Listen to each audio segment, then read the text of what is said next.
중국이 얼마나 무식한 세월을 보냈는지. 그리고 이제 장춘 가는 기차를 탔는데 또 놀랬어. 사람들이 비닐을 봉지에다가 닭을 뭐 삶은 건지 튀긴 건지 했는데 그냥 우리처럼 이렇게 쪼개갖고 먹는 게 아니라 생 한 마리를 그냥 뜯어 먹는 거야. 너무 자연스럽게. 근데 더 놀라는 건 손톱에 때가 확 또 있어. 안 씻는 거지. 안 씻는 거지. 정말로 안 씻는 민족이 중국 민족이에요. 난 오늘도 아침에 평창에 목욕탕에 갔다 와서 정결례를 하고 왔는데 하루에 한 번은 씻는데 중국 애들은 한 달에 한 번도 안 씻는 거예요. 한 달에 한 번도. 참. 근데 안 씻는 이유도 나중에 알고 보니까 있더라고. 뭔가 이 상하수 시설이 잘 돼 있어야지 씻지 그런 시설 자체가 없는데. 그래갖고 우리 저기 신부님이 그 수영장에 가니까 거기 가면 때가 막 둥둥 떠 있다는 거기 1시간씩이면 물 뿌르니까 이러면서 수영하고 막 이러면서 보인대 때 미는 게. 누가 공자의 나라라고 그래요. 그리고 이 중국이라는 나라가 짝퉁으로 못 만드는 게 없네. 모든 걸 약 딱 1% 부족한데도 다 만들어내. 근데 문제는 이 짝퉁 때문에 소신을 갖고 자부심을 갖고 물건을 만들던 장인들이 전 세계에서 사라져가는 시기이기도 해요. 각국의 나름대로 기술을 가지고 신발 만드는 사람, 옷 만드는 사람, 가죽옷 만드는 사람, 뭐 시계 만드는 사람 다 했는데 너무너무 싸게 짝퉁이 들어오니까 견디질 못하고 전 세계 장인들을 싹 죽여버리는 거예요. 이건 내가 나중에 한번 또 얘기를 할 거예요. 요건 아주 중요한 부분이라. 왜냐하면은 가격 경쟁력에서 될 수가 없으니까. 그러니까 중국이 지금 저렇게 비윤리적이고 아주 저급한 문화를 보이는 이유 중에 하나가 이 문화 대혁명 때문에 그래요. 근데 저거를 자기네들의 문제점을 알아야 되는데 저 문제점을 모르는 거예요. 내가 보기엔 중국 사람들, 미국 사람들 따라가려면 100년은 더 쫓아가야 돼요. 100년은. 우리나라 따라오려면 50년은 더 따라와야 되고. 왜냐하면 교육이라는 거는 100년이 시간이 걸리는 거거든요. 지금 윤리교육을 하려고 해도 윤리교육이 안 돼. 왜냐하면 소황제를 들어봤죠? 왜냐하면은 인간이 너무 많으니까 한 명만 낳게 한 거 아니야.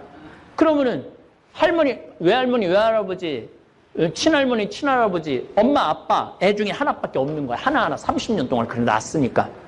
얘 위에 6명이 얘한테 벌벌벌벌 떠는 거야. 그러니까 지금 20, 30대 애들이 예의가 있을 수가 없는 거예요. 그러니까 지금 이 중국 애들이 한국에 와갖고 여행을 하고 나면은 자기 필요한 물건 다 사면은 중국에서 입고 온 건 다 버리고 가. 호텔에다 다 두고 가. 가방도 두고 가고 다 두고 가. 새 거 갖고 가는 거죠. 참 그런 걸 보면은 기가 막히죠. 제가 1997년 20년 전 이야기예요. 내 멘토 신부 이용삼 요셉 신부가 중국 선교사로 나갔을 때 처음 제가 중국에 발을 디뎠어요. 장춘에 선교사로 나갔을 때 신부님 보러 북경하고 장춘을 갔어요. 북경에 딱 갔는데 천안문 광장에 딱 섰는데 정말 입이 딱 벌어지더라고. 광장이 너무 넓어서. 그 넓은 광장에 1989년 1989년에 천안문 사태가 일어나요. 그 넓은 광장에 탱크를 다 문마다 다 막고 거기에 있는 대학생들 싹 쓸어버린 거 아니에요.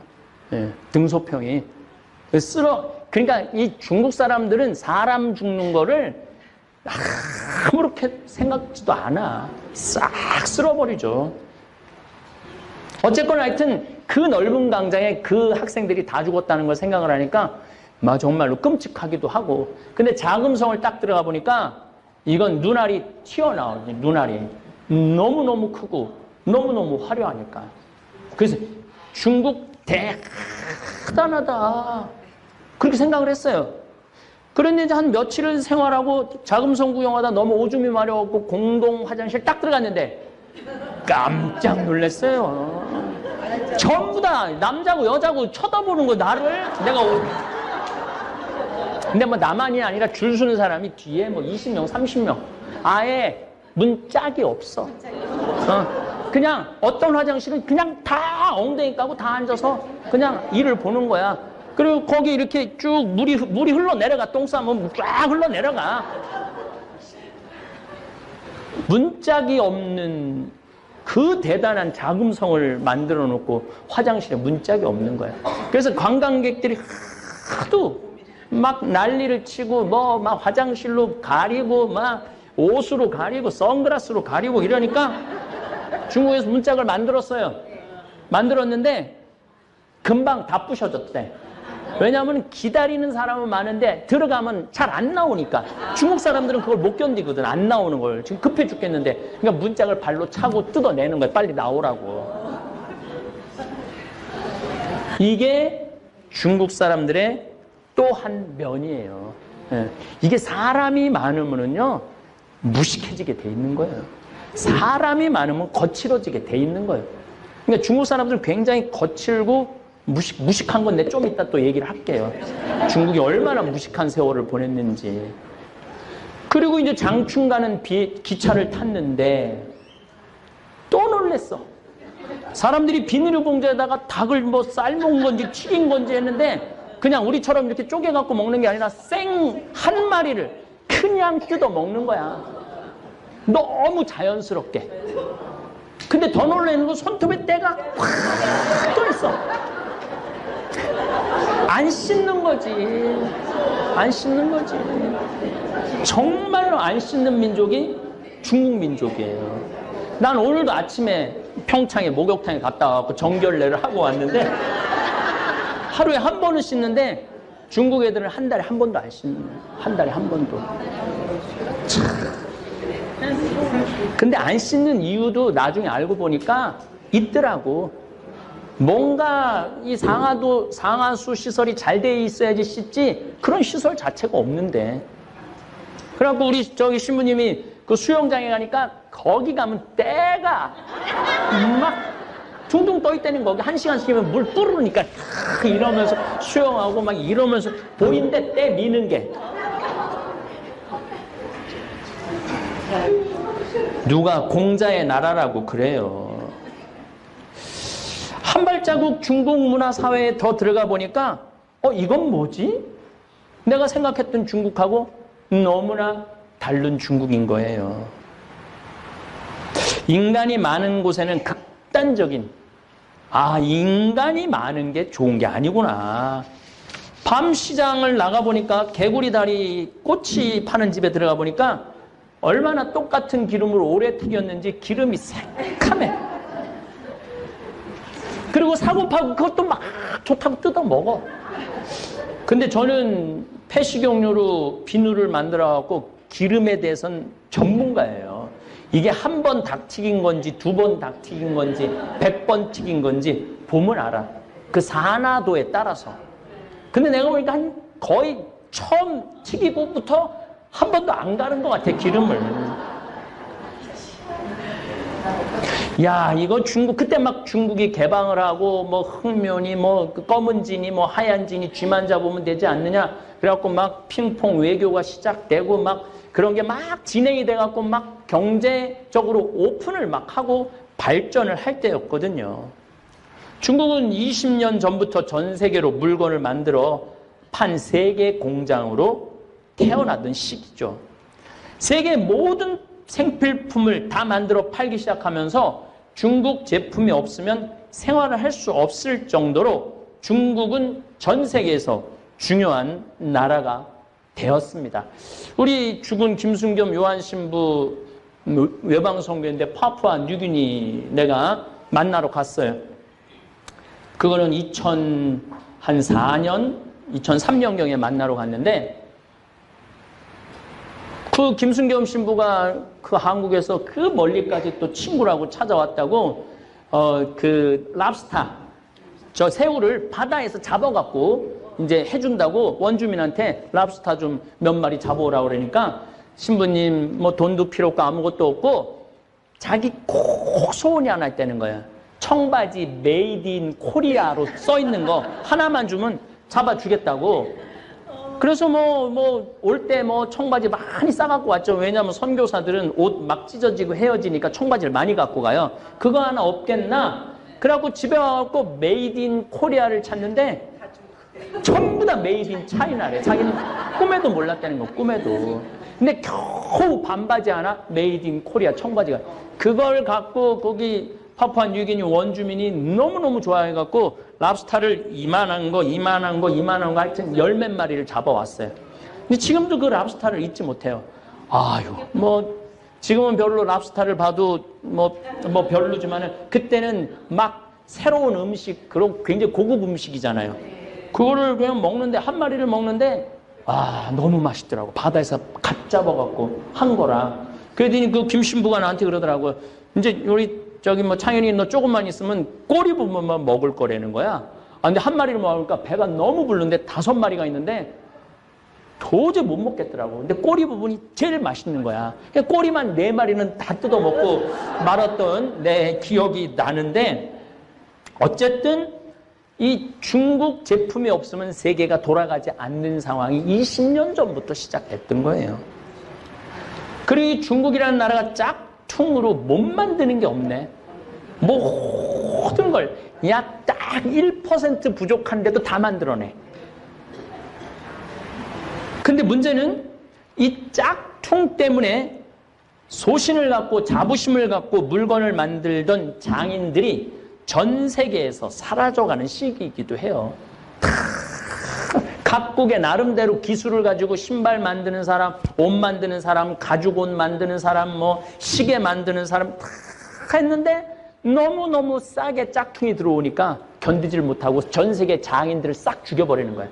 이건 내가 나중에 한번 또 얘기를 할 거예요. 요건 아주 중요한 부분이라. 왜냐하면은 가격 경쟁력에서 될 수가 없으니까. 그런데 짝퉁도 통하는 짝퉁이 있고 안 통하는 짝퉁이 있는데 배도 우리나라가 계속 조선 배 만드는 거 세계 1위를 유지하다가 한 5년 전부터 중국한테 뺏겼어요. 왜냐면 워낙 싸게 하니까. 근데 이거는 1% 부족하면 큰일 나는 거죠. 중국한테 다 보냈는데 북극에 갔는데 배가 딱 서갖고 안 움직이는 거야. 이게 바다 한가운데서 배가 쓰면은요, 내가 그쪽에 관계된 사람들을 만나갖고 대화를 해보면요, 미친대요.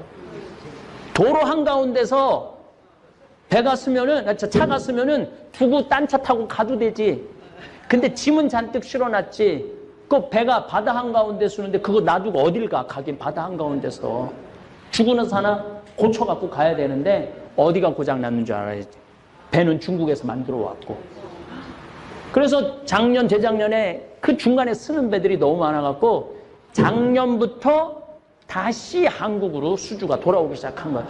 그래도 믿을 건 한국이라. 그래서 올해 3월 달에 세계 1위 조선 수주가 다시 탈환을 했잖아요.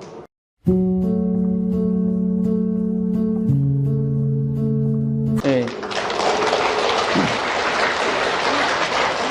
박수 칠 일이 아니에요. 그 5년 동안 우리나라 조선소들은 구조조정이 들어갔고 울산, 통영, 옥포, 거제, 군산, 여수 수많은 조선소들이 문을 닫거나 일거리가 없어서 고전을 하고 있고 고통을 겪은 거야. 그러니까 결국은 돌아보면 결국 누구 때문에 이 고통을 겪고 있느냐면 중국 때문에 고통을 겪는 거야. 중국 때문에 수출이 잘 돼갖고 우리나라가 살만하니 어쩌고 저쩌고 해도 나중에 뒤집어 보면은 중국 때문에 고통을 겪고 있는 거예요. 저는 가장 저에게 그 놀람과 충격의 나라 10년 전으로 거슬러 올라가겠습니다. 진시황 무동과 병마용 또 당 현종의 양귀비 사랑이 묻어있는 도시 시언을 둘러보았을 때 엄청 발전했구나. 한 번은 식당에 들어갔는데 중국 식당 얘기하는 거예요. 프랑스 베르사유 궁전하고 똑같은 모양으로 식당을 만들어놨어. 유리궁전도 있고. 그러니까 걔네들은 하여튼 뭘 똑같이 만드는데 귀신이야. 그 통이 커. 아, 우리가 어떻게 감히 베르사유 궁전을 똑같이 한국에다 만들 생각을 해요.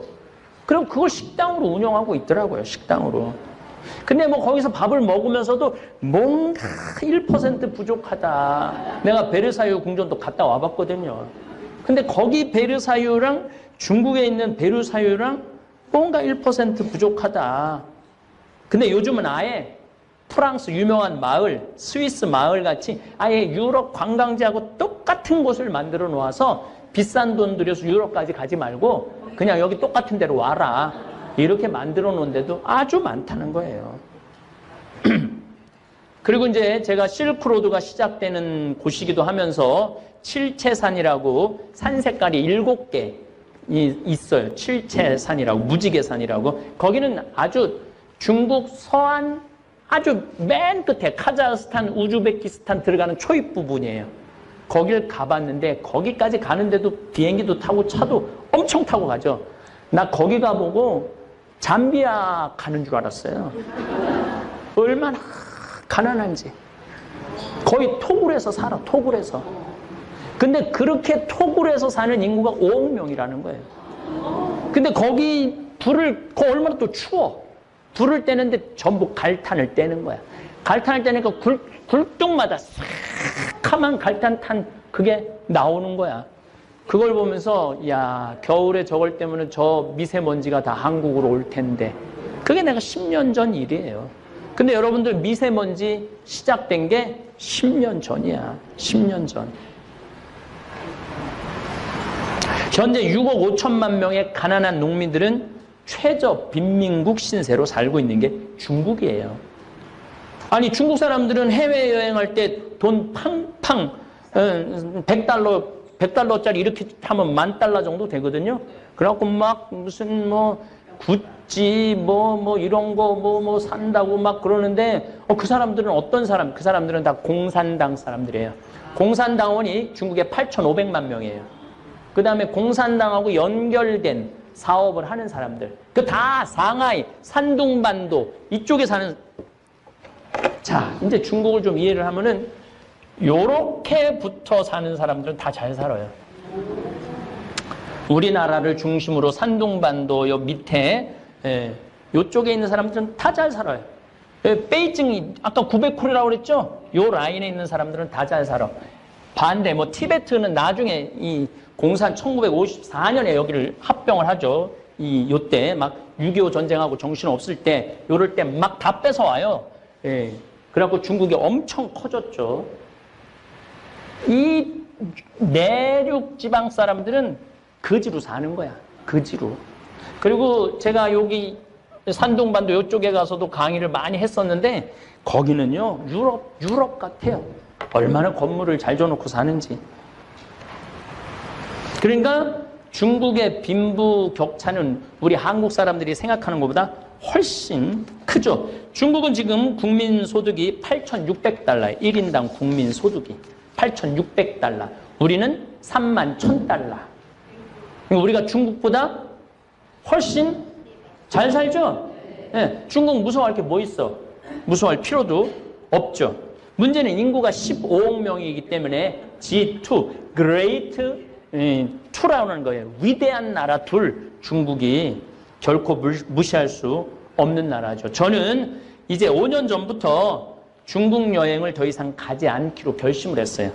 왜냐하면 한 6, 7년 전에 우리 생태마을 직원들을 데리고 장가게 여행을 갔는데 중국 사람들이 좀 나아졌는 줄 알았더니 길에다 침 뱉고 소리 지르고 특별히 우리 직원들 태운 관광버스가 거기까지 한번 5시간인가 갔었는데 반 이상을 중앙선을 넘어서 가는 거예요. 반 이상을. 내가 이런 생각이 들더라고요. 우리 귀한 직원들 중국에 데리고 와서 죽이겠구나. 그래서 내가 내 돈 내고 내가 여행 가는데 내가 사람 대접 못 받는 그 나라를 내가 왜 가? 안 그래도 돌아다닐 나라가 많은데. 그래서 그 후로 우리 직원들 데리고 유럽 여행 갔다 오고 호주, 뉴질랜드 갔다 오고 내년에는 올해는 미국 여행 갔다 오고 후년에는 마추픽추 갔다 와요. 내가 남미도 갔다 와봤는데 굉장히 사람을 존중해요. 가난한 나라지만은. 중국처럼 사람을 무시하는 나라가 없어요. 이 중화 사상 때문에 그래요. 다른 사람들은 다 미개하고 그러니까 소크라테스 말대로 자기 자신은 모르고 사는 거예요. 자기 자신은. 나는 공자의 나라라고 생각이 안 들어요. 사실 또 얘네들은 공자가 누군지도 몰라요. 실질적으로. 일단 하여튼 이 중국이 베이징 쪽에 공장이 많았는데 지금은 산둥반도로 공장을 다 옮겨요.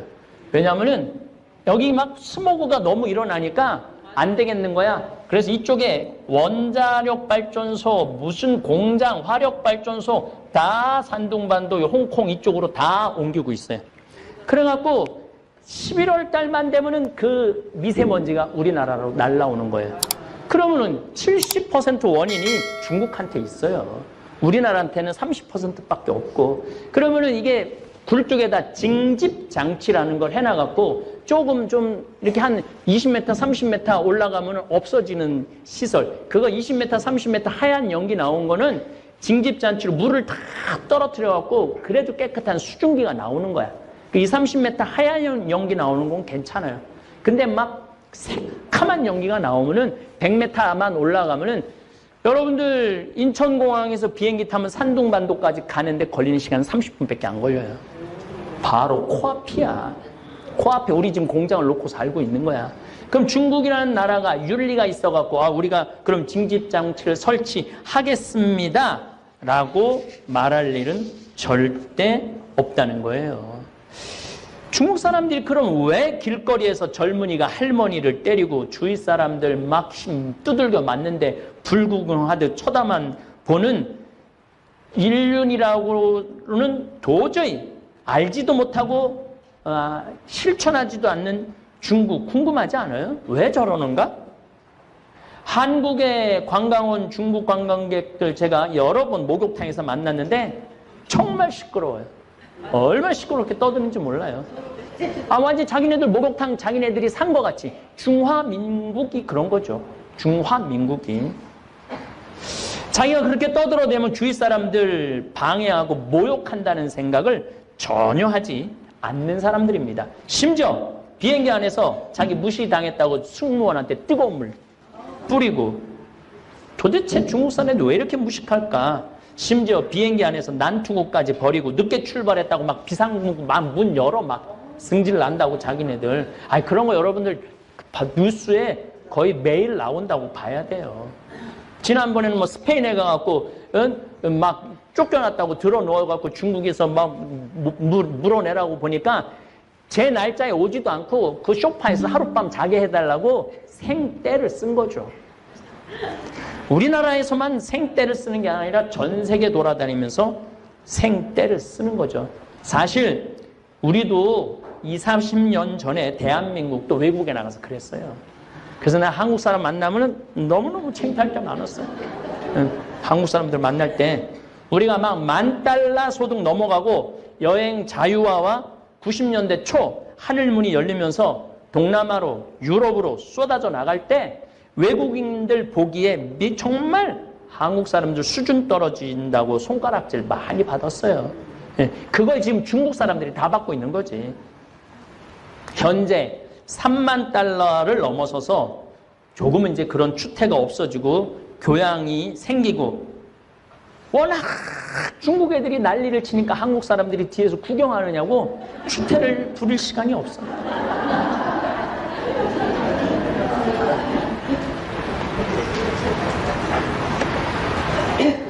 만약 한국 사람들 가운데 지금도 비행장에서 소리 지르고 쓰레기 길거리에 외국 길거리에 버리고 뷔페집에서 먹지도 않는 음식 잔뜩 쌓아놓고 나온다면 아직도 중국이들 수준에 머물러 있는 거예요. 저는 뭐 크루즈 여행 여러 번 가봤는데 중국 사람들 그대로 쌓아놓고 가는 거 많이 봤어요.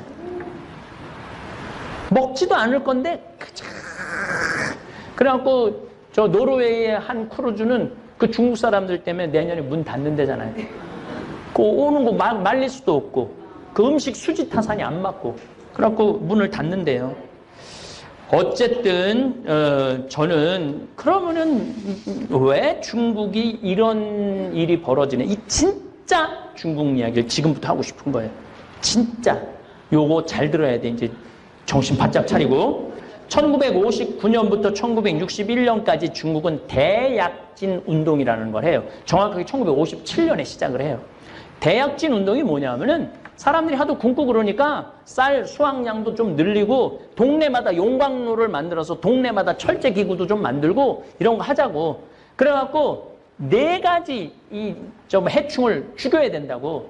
파리, 쥐, 모기, 새, 참새. 참새는 왜 죽이느냐 하면은 나달 다 뜯어 먹으니까 우리 양식 뜯어 먹는다고. 그래갖고 이 58년에 2억 마리를 죽여요, 참새를. 59년부터 61년에 중국에 무슨 일이 벌어지느냐 하면은 3,500만 명이 굶어 죽어요. 인구의 3,500만 명이 굶어 죽어요. 그 정말로 지금 뭐 이 얘기를 다 못하지만 부모가 자식 많이 잡아먹었어, 이때.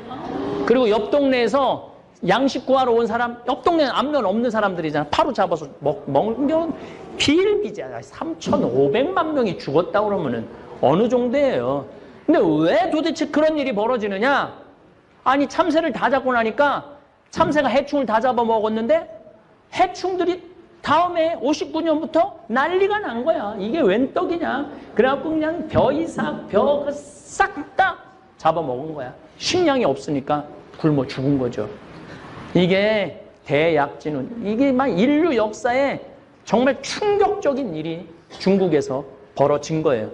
그리고 1966년부터 1976년까지 문화 대혁명이 일어나요. 아니, 러시아를 보니까 막 문인들이 막 발표를 하고 예술이 막 대단하단 말이야? 그래서 마오쩌둥이, 그럼 우리도 하자고. 그래갖고 1965년에 이제 발표도 해봐라. 그러니까 난리가 난 거야. 공산주의 잘못됐고, 독재 잘못됐고, 이거 안 되겠다. 그래갖고 홍위병. 얘네들은 하여튼 빨간 거 엄청나게 좋아해요. 황건적, 홍건적, 이번에는 홍위병. 이 홍위병, 대학생들을 중심으로 해서 이 홍위병을 구성을 해갖고 교수들, 선생님들 데려다가 인민재판하고 다 죽인 거야. 이때 350만 명을 죽여요. 350만 명을. 그래서 66년부터 76년까지 학교도 배울 필요 없다고 문을 닫아요. 그래서 중국은 66학번부터 76학번 자체가 없어. 이때 교육을 전혀 받지 못한 이 세대들, 50대, 60대, 70세 세대들이 중국을 이끌고 가는 거예요. 그러면 이때 교육을 전혀 받지 못한 이 사람들이 자기 자녀한테 아예 윤리교육을 하지 말라고 그랬어. 그리고 더 놀라운 건 공자 사당을 무너뜨려요.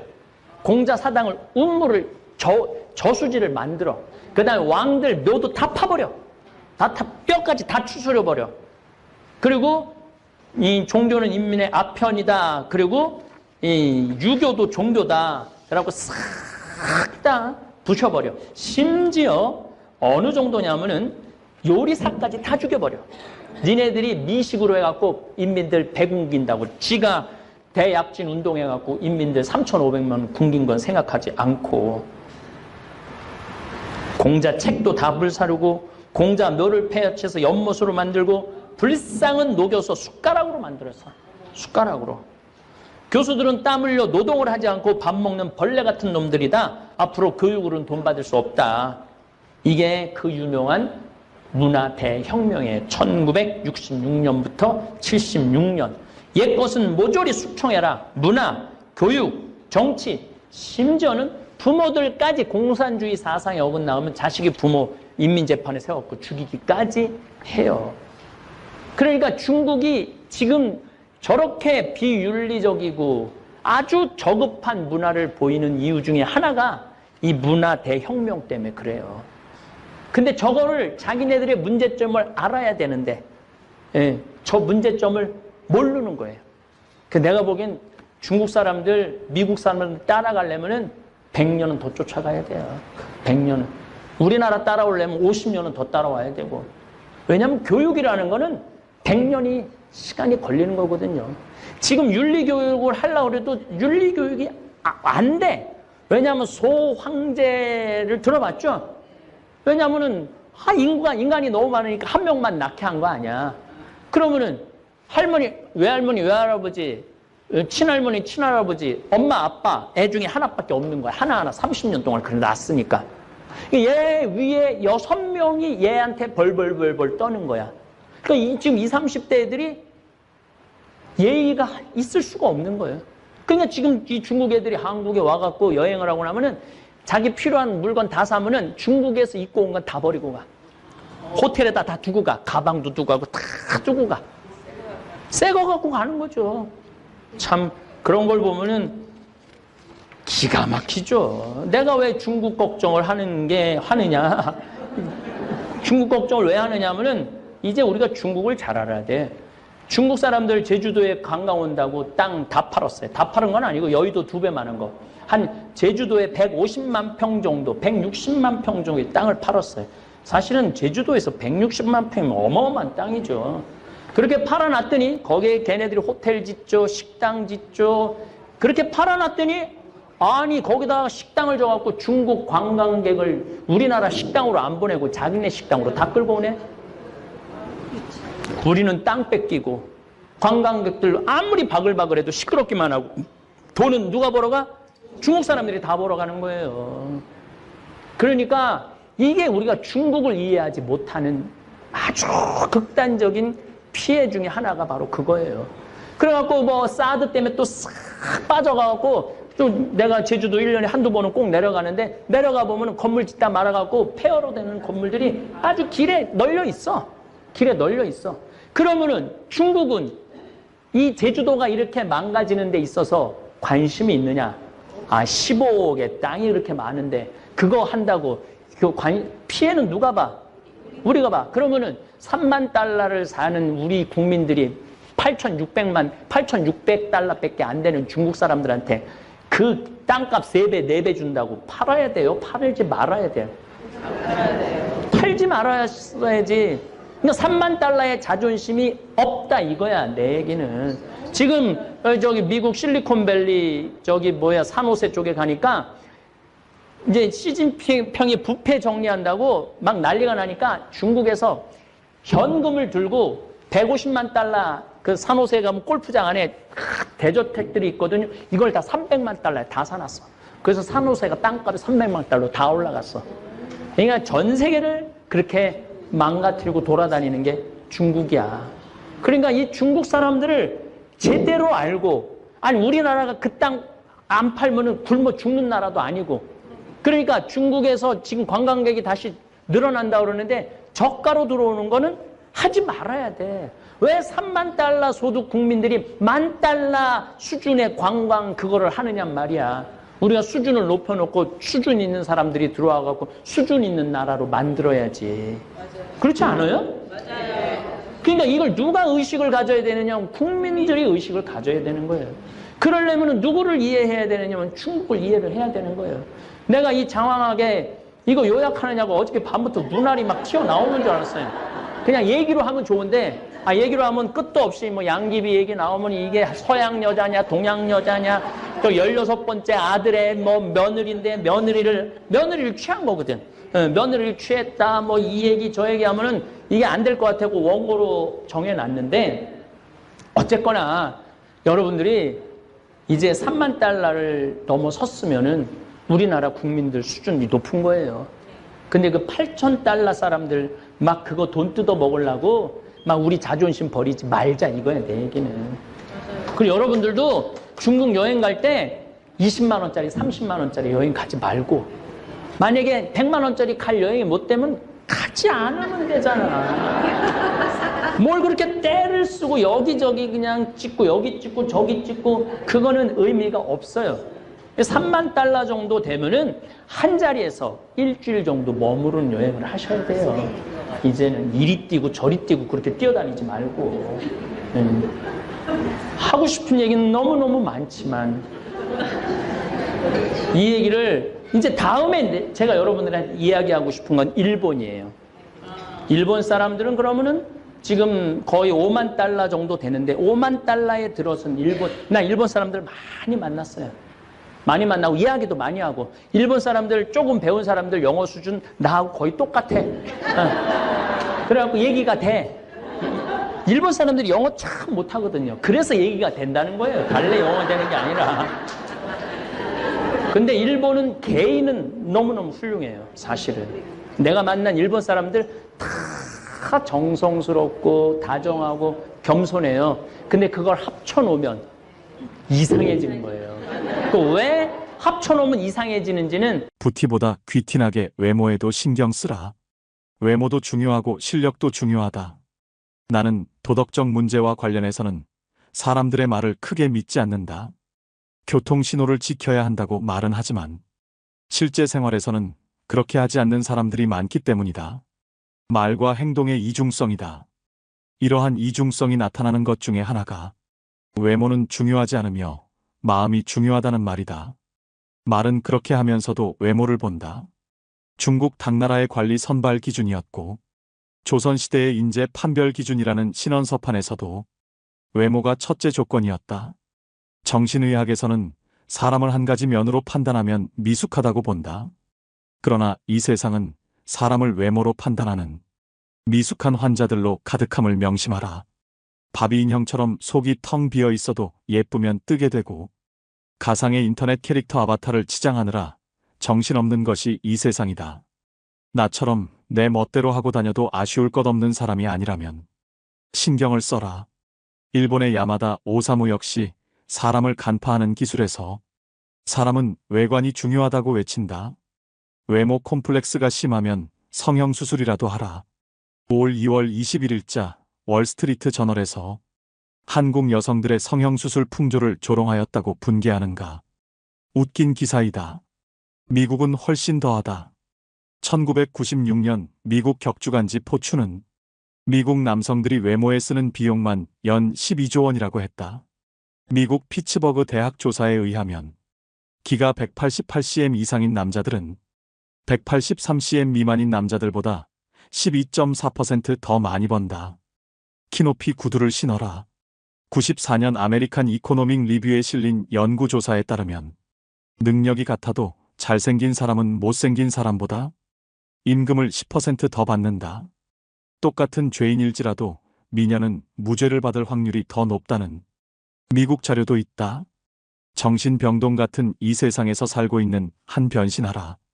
의사 전달 효과 역시 55%는 몸짓 표정과 시선에 의존하며 38%는 목소리 톤에 그리고 7%만이 발표 내용에 의존한다고 한다. 머리 손질과 의상, 말투로도 당신은 변할 수 있다. 이때 부티를 내지 말고 귀티가 나도록 하라.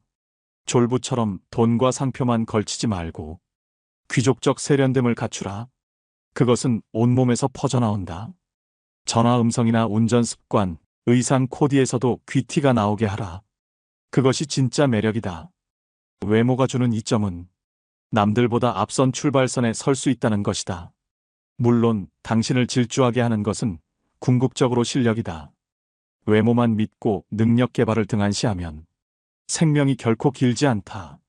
외모에 자신이 전혀 없다고 그렇다고 좌절하지 말고 실력을 2배로 길러라. 이 세상은 당신이 넘어지면 잔인하게 짓밟고 지나가지만 당신에 일어서면 우러러 본다는 사실을 명심하라. 찰스 왕세자가 왜 젊고 아름다운 다이애나를 좋아했다가 턱주름 가득한 파커볼스를 사랑하는지도 한 번쯤 생각해보라. 빨리 부자가 되려면 부자들 마음을 읽어라. 부자가 원하는 것을 알아라. 부자가 된다는 것은 다른 사람들의 주머니에 있는 돈이 그들의 자발적 의사로 당신 주머니 속으로 들어와 쌓인다는 뜻이다. 만약 흉기를 들면 강도가 되는 것이고 속임수를 쓰면 사기꾼이 되며 연고에 호소하면 상대와의 친분을 이용하는 것이 된다. 시인 김용택은 세상의 길가에서 내 가난함으로 세상의 어딘가에서 누군가가 배부릅니다 하고 노래했지만 내 생각은 다르다. 내가 부자가 된다고 해서 가난한 사람들이 늘어나지는 않는다. 강도 사기, 연고, 판매처럼 다른 사람에게 손해를 끼치면서 돈을 모으는 방식으로는 결코 큰 돈을 모을 수 없기 때문이다. 사람들이 기쁜 마음으로 당신에게 지불하도록 만들어야만 부자가 된다. 어떤 나라에서든 20%도 안 되는 부자들이 80%의 돈을 소유하고 있다. 빨리 부자가 되려면 부자들과 주머니를 공유하는 방법이 좋다. 부자들이 흔쾌하게 당신에게 지불하고 싶어 한다면 당신은 훨씬 쉽게 부자가 될 수 있지 않을까? 어떤 사람들은 가난하고 무지한 사람들을 노린다. 가난한 자들에게 이상한 건강식품을 고가로 팔거나 사기성 투자를 유도하여 돈을 벌려는 사람들이여. 벼룩의 간을 빼먹는 짓은 하지 말라. 그래 보았자 벼룩의 간을 먹은 벼룩밖에 안 된다. 어쩌다 사업이 잘 된다 해도 악질 사장 물러나라는 직원들의 비난을 피하기 힘들다. 부자들과 주머니를 공유하고 싶다면 그들의 마음을 알아야 한다. 부자들이 원하는 것은 무엇일까? 가난한 동네에서는 땅 모양이나 전망 일조권이 문제가 되지 않는다. 먹고 살기 바쁜데 가격이 싸고 방을 많이 만들 수 있다면 최고다. 부자 동네에서는 얼마나 집의 모양이 잘 나오고 이웃에는 누가 살고 있으며 햇볕이 잘 들고 전방이 좋은지 등이 중요시된다. 같은 크기의 대형 아파트라고 할지라도 작은 평형이 섞여 있으면 가격이 낮게 형성된다. 그저 강이 보인다는 이유 하나만으로도 몇억 원을 더 지불하는 사람들이 부자들이다. 이처럼 실용성이 아닌 다른 요소들이 가격을 결정한다. 한때 일본 자동차들은 고급차로서의 이미지가 없었다. 약 15년 전 토요타 자동차의 회장은 젊은 엔지니어 10명을 뽑아서 특명을 내린다. 앞으로 1년간 미국에 가서 놀아라. 회사에서 준비한 호텔은 보통의 일본인들은 꿈도 꾸지 못할 최고급이었고 음식이나 자동차도 최고급이었다. 그들이 1년을 호합한 생활을 하며 놀고 오자 회장이 말했다. 이제 백만장자가 어떻게 사는지 알았는가? 그 백만장자들이 타고 싶어할 차를 만들어라. 이렇게 해서 등장한 렉서스는 미국의 고급차 시장에서 데이트를 친다. 부자들이 원하는 것을 알아라. 당신이 부자가 아니라면 부자들은 당신이 먹어본 음식, 당신이 받아온 서비스와 당신이 느끼는 기분, 그 이상을 이미 경험한 사람들이다. 당신에게 괜찮아 보이는 수준 정도라면 그들이 지갑을 열 까닭이 없다. 목돈 빌려줄 땐 친구라도 냉철하게. 나는 내게 무엇인가 팔러 오는 친구들에게 물건을 산 적이 거의 없다. 친구를 돕는다고 내게 필요 없는 물건을 사게 되면 그 물건을 볼 때마다 속상해진다. 내게 필요한 물건일지라도 다른 곳에서 더 싸게 살 수 있는 물건을 친구를 돕는다는 미명하에 구입하게 되면 그 친구는 자신이 경쟁력이 없음을 계속 인식하지 못할 것이고 나는 현명하지 못한 구매를 한 것이 되고 만다. 내가 택한 대안은 형편이 어려운 친구에게 물건 판매 수당 이상의 현금을 주는 것이었는데 보통 100만 원이었다. 조건은 나중에 돈을 벌면 다른 어려운 친구를 도우라는 것이다. 대신 나는 밥 한 끼도 사주지 않는다. 문제는 목돈을 빌려달라는 경우다. 친구와는 돈 거래를 하지 말라고 하지만 살다 보면 돈 거래가 없을 수 없다. 20대의 돈 거래는 액수는 작으나 친구를 가려내는 시금석이 되기에 나는 권장한다. 20대의 친구에게 몇십만 원을 잃었다면 40대에 몇천만 원을 잃을 뻔한 것을 액땜한 것이다.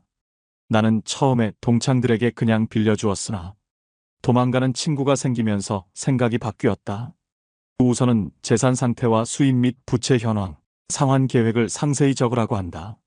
지갑 속에 신용카드가 많거나 카드 사용 내역에서 소비성 지출이 많으면 반드시 담보를 요구한다.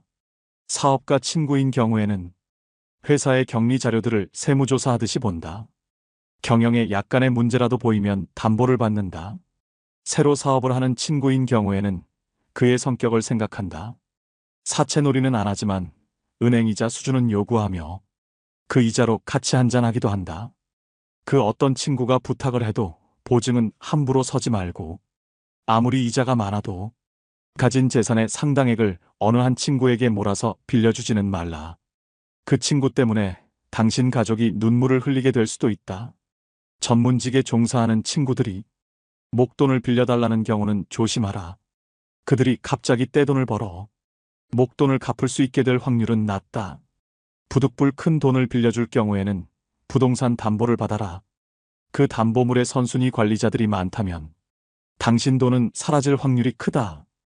약속어음 공증을 받으면 좋지만 친구에게 재산이 없으면 월급을 차압할 정도인데 다른 친구들이 친구에게 너무한다고 당신을 욕할지도 모른다.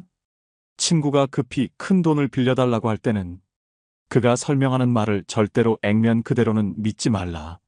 그가 거짓말을 하는 것이 아니라 그의 상황이 거짓말을 낳는다.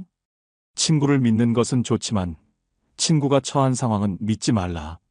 그 친구도 미래 상황은 모른다. 고의적인 경우도 있겠지만 많은 경우에서는 친구가 속이는 것이 아니라 그의 미래 상황이 당신 돈을 못 갚게 만들며 우정도 버리게 함을 명심하라. 친구로부터 빌린 돈을 못 갚았다고 절대 자취를 감추지 말라. 연락이 두절되면 곧 소문이 퍼지게 되고 당신이 빚지지 않은 친구들마저 등을 돌린다. 당신에게는 업계에 친구가 많다고 적이 없다고 그것을 자랑하지 말라. 그것은 곧 모든 사람들이 당신을 대단치 않게 여긴다는 뜻일 수도 있고 경쟁 대상도 안 되는 만만한 사람이라는 뜻일 수도 있다. 세이노가 목숨 걸고 지켰던 3가지 원칙. 첫째, 편협한 사람이 되지 마라. 노력이란 당신이 좋아하는 것을 더 많이 하는 것이 아니라 당신이 하기 싫은 것을 더 많이 하는 것을 의미한다. 그렇다. 노력이란 싫어하는 것을 더 열심히 하는 것이다. 좋아하는 것을 더 열심히 하는 것은 노력이 아니라 취미 생활일 뿐이다. 기회는 모두에게 제공되지만 그 보상은 노력 여하에 따라 차등적으로 이루어짐을 명심하라. 책을 읽으면 똑똑해진다고 생각하겠지만 편향된 책만 읽는다면 그냥 더 편협한 사람이 될 뿐이다. 하기 싫은 일을 하지 않아도 마찬가지이다. 처음부터 거창할 필요는 없다. 일단 시작하라. 둘째, 지금 모습으로 미래를 단정짓지 마라. 지금 상황이 이러하므로 5년 후, 10년 후에도 이러할 것이기에 희망이 없다고 단정짓는 것은 옳지 않다. 점쟁이도 자신의 미래를 모르는데 어떻게 감히 신의 영역의 미래를 스스로 투시하고 미리 계산할 수 있단 말인가. 부자가 되려면 미래방 정식에 지금 처지를 대입하면 절대 안 된다. 내 월급으로는 평생 서울에 집 한 채 못 사겠네. 이렇게 단정짓지 마라. 부자가 되려면 현재로 미래를 단정짓는 게 아니라 원하는 미래로 나를 맞춰 나가야 하는 것이다. 그리고 진짜 부자들의 생각과 마음을 배워라. 부자는 돈독이 올라서 부자가 된 사람들이 아니다. 어떤 일을 하든 간에 시간과 노력을 아낌없이 투자하여 다른 사람들보다 경쟁력을 가질 때 부자가 태어나는 것이다. 그들은 그 과정에서 환희를 느끼며 살아온 사람들이며 당신의 생각과는 달리 전혀 불행하지도 않고 도둑놈도 아니다. 노력한 만큼 보상받는 게 세상의 이치이다. 부자가 되려면 돈을 쉽게 얻길 바라는 도둑놈 신보부터 버려야 한다. 셋째, 원인은 자신에게서 찾아라. 실패한 자들의 핑계는 길고 긴 레퍼토리를 이룬다. 명심하라. 성공한 자들은 어떤 일이 잘못되면 그 책임과 원인을 자신에게서 찾는다. 절대 세상 속에서 핑계를 찾지 않는다는 말이다. 지금의 실패를 남 탓으로 돌리는 사람은 다음에도 남에 의해서 똑같은 실패를 겪게 될 것이다. 남 탓을 한다는 건 다른 사람이 나의 인생을 결정한다고 인정한 것이다. 내 인생을 남에게 휘둘리지 마라. 일어난 문제가 나의 책임일 때 그 문제를 해결할 수 있는 것이다. 천재들의 이야기에 주눅들 필요는 없다. 돈을 번다는 것은 다른 보통 사람들과의 게임이지 당신보다 크게 잘난 사람과의 게임이 아니다. 그저 우리는 우리가 속한 분야에서 다른 보통 사람들과 경쟁하여 이기면 되는 것일 뿐이다. 그들이 놀 때 놀지 말고 그들이 잠잘 때 덜 자고 그들이 쓸 때 덜 쓰며 경쟁력을 기르고 목돈을 준비하라. 그 후에 기회를 찾아라. 다들 부자가 되면 좋겠다고 말은 하지만 정말 부자가 되려고 노력하는 사람들은 없다. 내가 어느 직원을 사람 하나는 좋다고 말한다면 그가 일은 지독히 못한다는 뜻이다. 76세 고령의 경영자 호리바 마사오 역시 일 잘하는 사람, 일 못하는 사람에서 적이 없는 사람을 무능의 대명사로 부른다. 예수에게도 적이 무수히 많았다. 승자에게는 적이 많고 패자에게는 친구가 많은 법이다.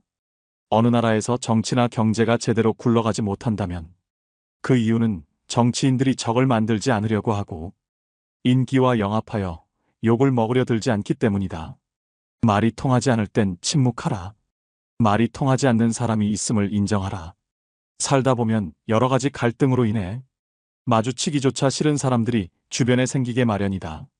이런 경우 서로가 마음을 열고 대화를 해야 한다고 말하지만 아무리 얘기를 나눠도 매듭이 풀리지 않거나 대화 자체가 이루어질 수 없는 경우가 발생한다. 왜 이런 상황이 발생하는 것일까? 인간관계에서 갈등이 생겼을 때 사람들의 반응을 나는 4가지 유형으로 구분한다.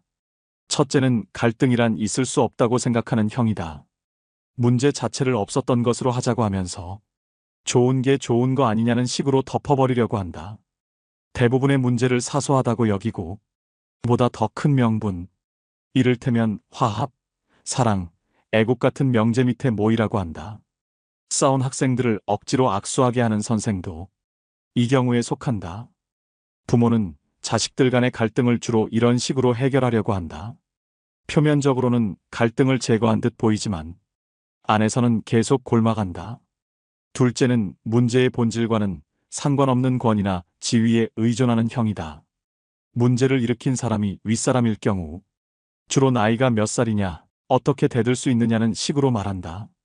아랫사람이 잘못을 저질러 윗사람에게 야단을 맞았을 때 어떻게 그렇게 비인간적으로 야단칠 수 있느냐는 식으로 윗사람을 오히려 비난하는 경우 역시 이 부류에 속한다. 여자와 싸우다가 여자가 왜 그래라며 윽박지르는 남자들도 이 부류이다. 셋째는 다른 사람들에게 호소하는 형이다. 이런 사람들은 평상시에는 당사자에게 태연하게 행동하면서도 다른 사람들에게 자기 하소연을 늘어놓는데 오해와 과장 축소나 은폐, 모함이 따른다. 그러나 나중에 무슨 말을 했었는지도 제대로 기억을 못하거나 딱 잡아댄다. 당사자와 직접 이야기하는 경우는 드물며 오해가 풀어져도 사과하거나 반성하지 않는다. 다중인격적인 면모를 갖고 있으며 가장 멀리해야 할 대상에 속한다. 넷째는 책임을 밝히려고 하는 형이다. 보통 사람들은 입으로 직접 거론하기 힘들어하는 것들도 거침없이 끄집어내어 밝히고자 한다. 연장자들을 당황하게 만들며 상대방에게 서운한 혹은 괘씸함을 안겨주기도 한다. 자기 주관에 따른 이분법적 사고가 강하다. 자식에게 우리 대화하자고 해놓고 자식이 무슨 말을 하면 오히려 야단을 치고 그래서 자식이 침묵하면 이제는 말을 안 한다고 야단치는 부모도 이 유형에 속한다. 이러한 유형들은 누구에게나 조금씩 섞여 있으나 갈등이 발생하게 되면 어느 한 유형이 집중적으로 표출된다. 갈등에 대한 유형들이 서로 다를 경우에는 어느 한쪽이 백기를 들어야 화해가 이루어지지만 표면적인 것에 불과하다. 누군가와 갈등이 있다면 자신과 상대방의 논리 유형을 파악하라. 서로 다른 유형이라면 차라리 더 이상 만나지 말거나 그것이 어려우면 침묵하는 것이 서로를 위해 좋다. 당신에게는 당연한 말이 상대에게는 전혀 그렇지 않기 때문이다. 말이 통하지 않는 사람이 있음을 인정하며 살자는 말이다. 세이노의 성공담. 이생망이라는 단어가 있다. 이번 생은 망했다라는 뜻이다. 정말 그럴까? 노후력은 정말 개소리일까? 중산층 이하의 가정에서의 자녀들이 자신들의 처지를 부잣집 자녀들과 비교하면 그럴 수 있다. 가난한 집 자녀들의 경우에는 더더욱 그럴 수 있다. 그런데 잠깐만. 어느 시대이건 빈민층과 서민층, 부유층은 동시에 존재하여 왔다. 그리고 가난한 자도 부자도 계속 새로 생겨났다. 졸부 흉내내지 말고 먼저 목돈부터 모아라. 그리고 지식을 배양하라. 동아일보 지면에 세이노의 부자 아빠 만들기 칼럼을 연재하고 있는 세이노 씨는 그 자신을 학력도 남다르지 않고 머리도 좋지 않은 아주 평범한 사람이라고 말한다. 그래도 엄청난 부자가 되었다. 그는 돈을 버는데 굳이 똑똑한 사람들과 경쟁할 필요가 없다며 아주 평범한 사람들보다 약간 생각만 달리하면 큰 부자가 될 수 있다고 말한다. 그가 굳이 필명을 고집하고 자신을 드러내지 않는 것은 IMF 사태 직후 언론에 당당하게 외제차를 몰고 다닌다고 말한 이후 온갖 협박 전화를 받고 아이들 학교에서도 문제가 됐기 때문이라며 사람들의 의식부터 바뀌어야 돈을 벌 수 있고 사회 풍토가 바뀌어야 부자 나라가 될 수 있다고 강조한다. 돈 버는 노하우가 언제 어떻게 해서 보이기 시작했는가? 처음에는 그저 돈만 쫓아다녔다. 사람들을 만나면 그저 내 호주머니를 불려줄 수단으로 생각했다. 그것이 잘못이었다. 나부터도 나를 어떤 수단으로만 보는 장사꾼에게 물건을 살 마음은 생기지 않으니까. 돈을 번다는 것은 다른 사람들의 호주머니 속에 있는 돈이 그 사람의 자발적인 의사로 내 호주머니로 옮겨지는 것이다. 그러기 위해서는 먼저 고객의 불편함을 파악하고 정말로 섬기는 자세가 필요하다. 양반 정신을 버리고 머슴 정신을 가지면 된다. 사람들이 돈을 벌지 못하는 이유는 머슴 정신이 없기 때문이다. 아울러 철저한 신용을 다져나가고 약속을 이행했다. 약속을 지키느라 손해를 본 적이 한두 번이 아니다. 강의용 음향기기 설치 사업을 시작했을 때의 일이다. 사업 시작 첫 해에 수해가 났다. 다른 사람들 같으면 천재지변이므로 책임이 면제된다고 주장하겠지만 나는 무료로 다 수리해 주거나 신품으로 바꾸어 주었다. 몇 천만 원의 손해가 났지만 바로 이 고객들이 모두 나의 영업사원처럼 선전을 해주는 바람에 1년 후에는 수억 원을 벌 수 있었다. 또 품질을 남들보다 10%만 더 좋게 하면 가격은 몇십 퍼센트 더 받을 수 있다. 국산 만년필과 몽블랑 만년필을 비교해보라. 품질이 100배 더 좋아서 가격이 100배 더 비싼 것은 아니다. 아울러 경쟁이 치열한 쪽에는 전혀 가지 않았다. 이른바 멋있고 폼나는 분야에는 똑똑한 사람들이 많이 들어와 같이 싸우기 때문에 보통 사람들은 언제나 패자가 되고 만다. 그러나 경쟁이 약한 분야에 가게 되면 그저 나 같은 보통 사람들이 들어오는 경우가 많으므로 그들보다 조금만 노력하면 이길 수 있었다. 평범한 사람들이 부자가 될 수 있는 가장 중요한 방법과 마인드는 무엇인가? 졸부 흉내를 내지 마라. 기름값이 조금만 올라도 허리띠를 졸라매야 하는 상황이라면 기름값이 쌀 때 미리 졸라매며 살아야 한다. 그렇게 목돈을 만들어 놓아야 한다. 전쟁이 났다고 생각하고 철저하게 생존 능력을 배양해라. 결국은 지식을 배양해야 한다. 고민이 있다면 10분 이상 하지 마라. 어떤 고민도 사실상 10분 이상 하지 못한다. 그런데도 많은 사람들이 걱정에 빠져 산다. 오로지 문제 해결 방안만 찾아라. 부자가 되는 것은 천재들이 아니라 바로 다른 보통 사람들과 경쟁하는 것임을 잊지 마라. 미리 겁먹을 필요가 없다. 부자. 내가 지금 욕하는 사람이 미래의 내가 되지 않기 위해 노력했다. 큰 부자들은 사기를 치거나 속이지 않는다. 이는 작은 부자들이나 하는 짓이다.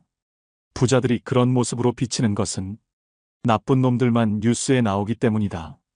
반대로 뉴스에 나오는 가난한 자들이 저지르는 범죄를 보면 가난한 자들은 모두 나쁜 놈이라는 말도 성립하게 된다.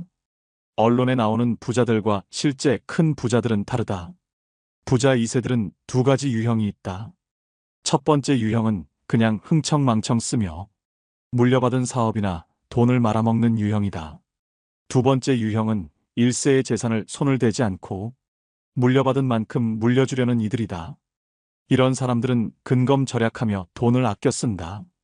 물려받은 재산을 돈으로 환산하여 원금에는 손을 대지 않는 자존심을 가진 사람들이다. 솔직히 부자는 감탄이 줄어들 수 있다. 이제 웬만해서는 감동을 받지 못한다. 그랜드 캐니언도 경비행기로 관광을 하고 알래스카도 갔고 희망봉에서 일출을 보고 나니 웬만한 곳에서는 감동을 받지 못한다. 200억을 내고 우주여행을 가는 부자의 심정이 이해가 간다. 부자의 안 좋은 습성은 자연을 자꾸 끌어온다는 것이다. 내가 아는 부자 중에는 중국에 여행을 갔다가 분재 가게를 아예 통째로 사버리는 사람도 보았다. 제가 1997년 20년 전 이야기예요. 내 멘토 신부 이용삼 요셉 신부가 중국 선교사로 나갔을 때 처음 제가 중국에 발을 디뎠어요. 장춘에 선교사로 나갔을 때 신부님 보러 북경하고 장춘을 갔어요. 북경에 딱 갔는데 천안문 광장에 딱 섰는데 정말 입이 딱 벌어지더라고. 광장이 너무 넓어서. 그 넓은 공장에 1989년, 1989년에 천안문 사태가 일어나요. 그 넓은 광장에 탱크를 다, 문마다 다 막고 거기에 있는 대학생들 싹 쓸어버린 거 아니에요. 예, 등소평이. 그러니까 이 중국 사람들은 사람 죽는 거를 아무렇게 생각지도 않아. 싹 쓸어버리죠. 어쨌거나 하여튼 그 넓은 광장에 그 학생들이 다 죽었다는 걸 생각을 하니까 막 정말로 끔찍하기도 하고. 근데 자금성을 딱 들어가 보니까 이건 눈알이 튀어나와요. 눈알이. 너무너무 크고 너무너무 화려하니까. 그래서 중국 대단하다. 그렇게 생각을 했어요. 그런데 이제 한 며칠을 생활하고 자금성 구경하다 너무 오줌이 마려웠고 공동 화장실 딱 들어갔는데 깜짝 놀랐어요. 전부 다 남자고 여자고 쳐다보는 거 나를. 근데 뭐 나만이 아니라 줄 서는 사람이 뒤에 뭐 20명, 30명. 아예 문짝이 없어. 그냥 어떤 화장실은 그냥 다 엉덩이 까고 다 앉아서 그냥 일을 보는 거야. 그리고 거기 이렇게 쭉 물이 흘러내려가. 똥 싸면 쫙 흘러내려가. 문짝이 없는 그 대단한 자금성을 만들어 놓고 화장실에 문짝이 없는 거야. 그래서 관광객들이 하도 막 난리를 치고 뭐 막 화장실로 가리고 막 옷으로 가리고 선글라스로 가리고 이러니까 중국에서 문짝을 만들었어요. 만들었는데 금방 다 부셔졌대. 왜냐하면 기다리는 사람은 많은데 들어가면 잘 안 나오니까. 중국 사람들은 그걸 못 견디거든. 안 나오는 걸. 지금 급해 죽겠는데. 그러니까 문짝을 발로 차고 뜯어내는 거야. 빨리 나오라고. 이게 중국 사람들의 또 한 면이에요. 예. 이게 사람이 많으면요 무식해지게 돼 있는 거예요. 사람이 많으면 거칠어지게 돼 있는 거예요. 그러니까 중국 사람들은 굉장히 거칠고 무식한 건 내 좀 이따 또 얘기를 할게요. 중국이 얼마나 무식한 세월을 보냈는지. 그리고 이제 장춘 가는 기차를 탔는데 또 놀랬어. 사람들이 비닐 봉지에다가 닭을 뭐 삶은 건지 튀긴 건지 했는데 그냥 우리처럼 이렇게 쪼개갖고 먹는 게 아니라 생 한 마리를 그냥 뜯어 먹는 거야. 너무 자연스럽게. 근데 더 놀라는 건 손톱에 때가 확 떠있어. 안 씻는 거지. 안 씻는 거지. 정말로 안 씻는 민족이 중국 민족이에요. 난 오늘도 아침에 평창에 목욕탕에 갔다 와서 정결례를 하고 왔는데 하루에 한 번은 씻는데 중국 애들은 한 달에 한 번도 안 씻는 거예요. 한 달에 한 번도. 참. 근데 안 씻는 이유도 나중에 알고 보니까 있더라고. 뭔가 이 상하수 시설이 잘 돼 있어야지 씻지 그런 시설 자체가 없는데. 그래갖고 우리 저기 신부님이 그 수영장에 가니까 거기 가면 때가 막 둥둥 떠 있다는 거기 1시간씩이면 물 뿌르니까 이러면서 수영하고 막 이러면서 보인대 때 미는 게. 누가 공자의 나라라고 그래요. 한 발자국 중국 문화 사회에 더 들어가 보니까 이건 뭐지? 내가 생각했던 중국하고 너무나 다른 중국인 거예요. 인간이 많은 곳에는 극단적인 인간이 많은 게 좋은 게 아니구나.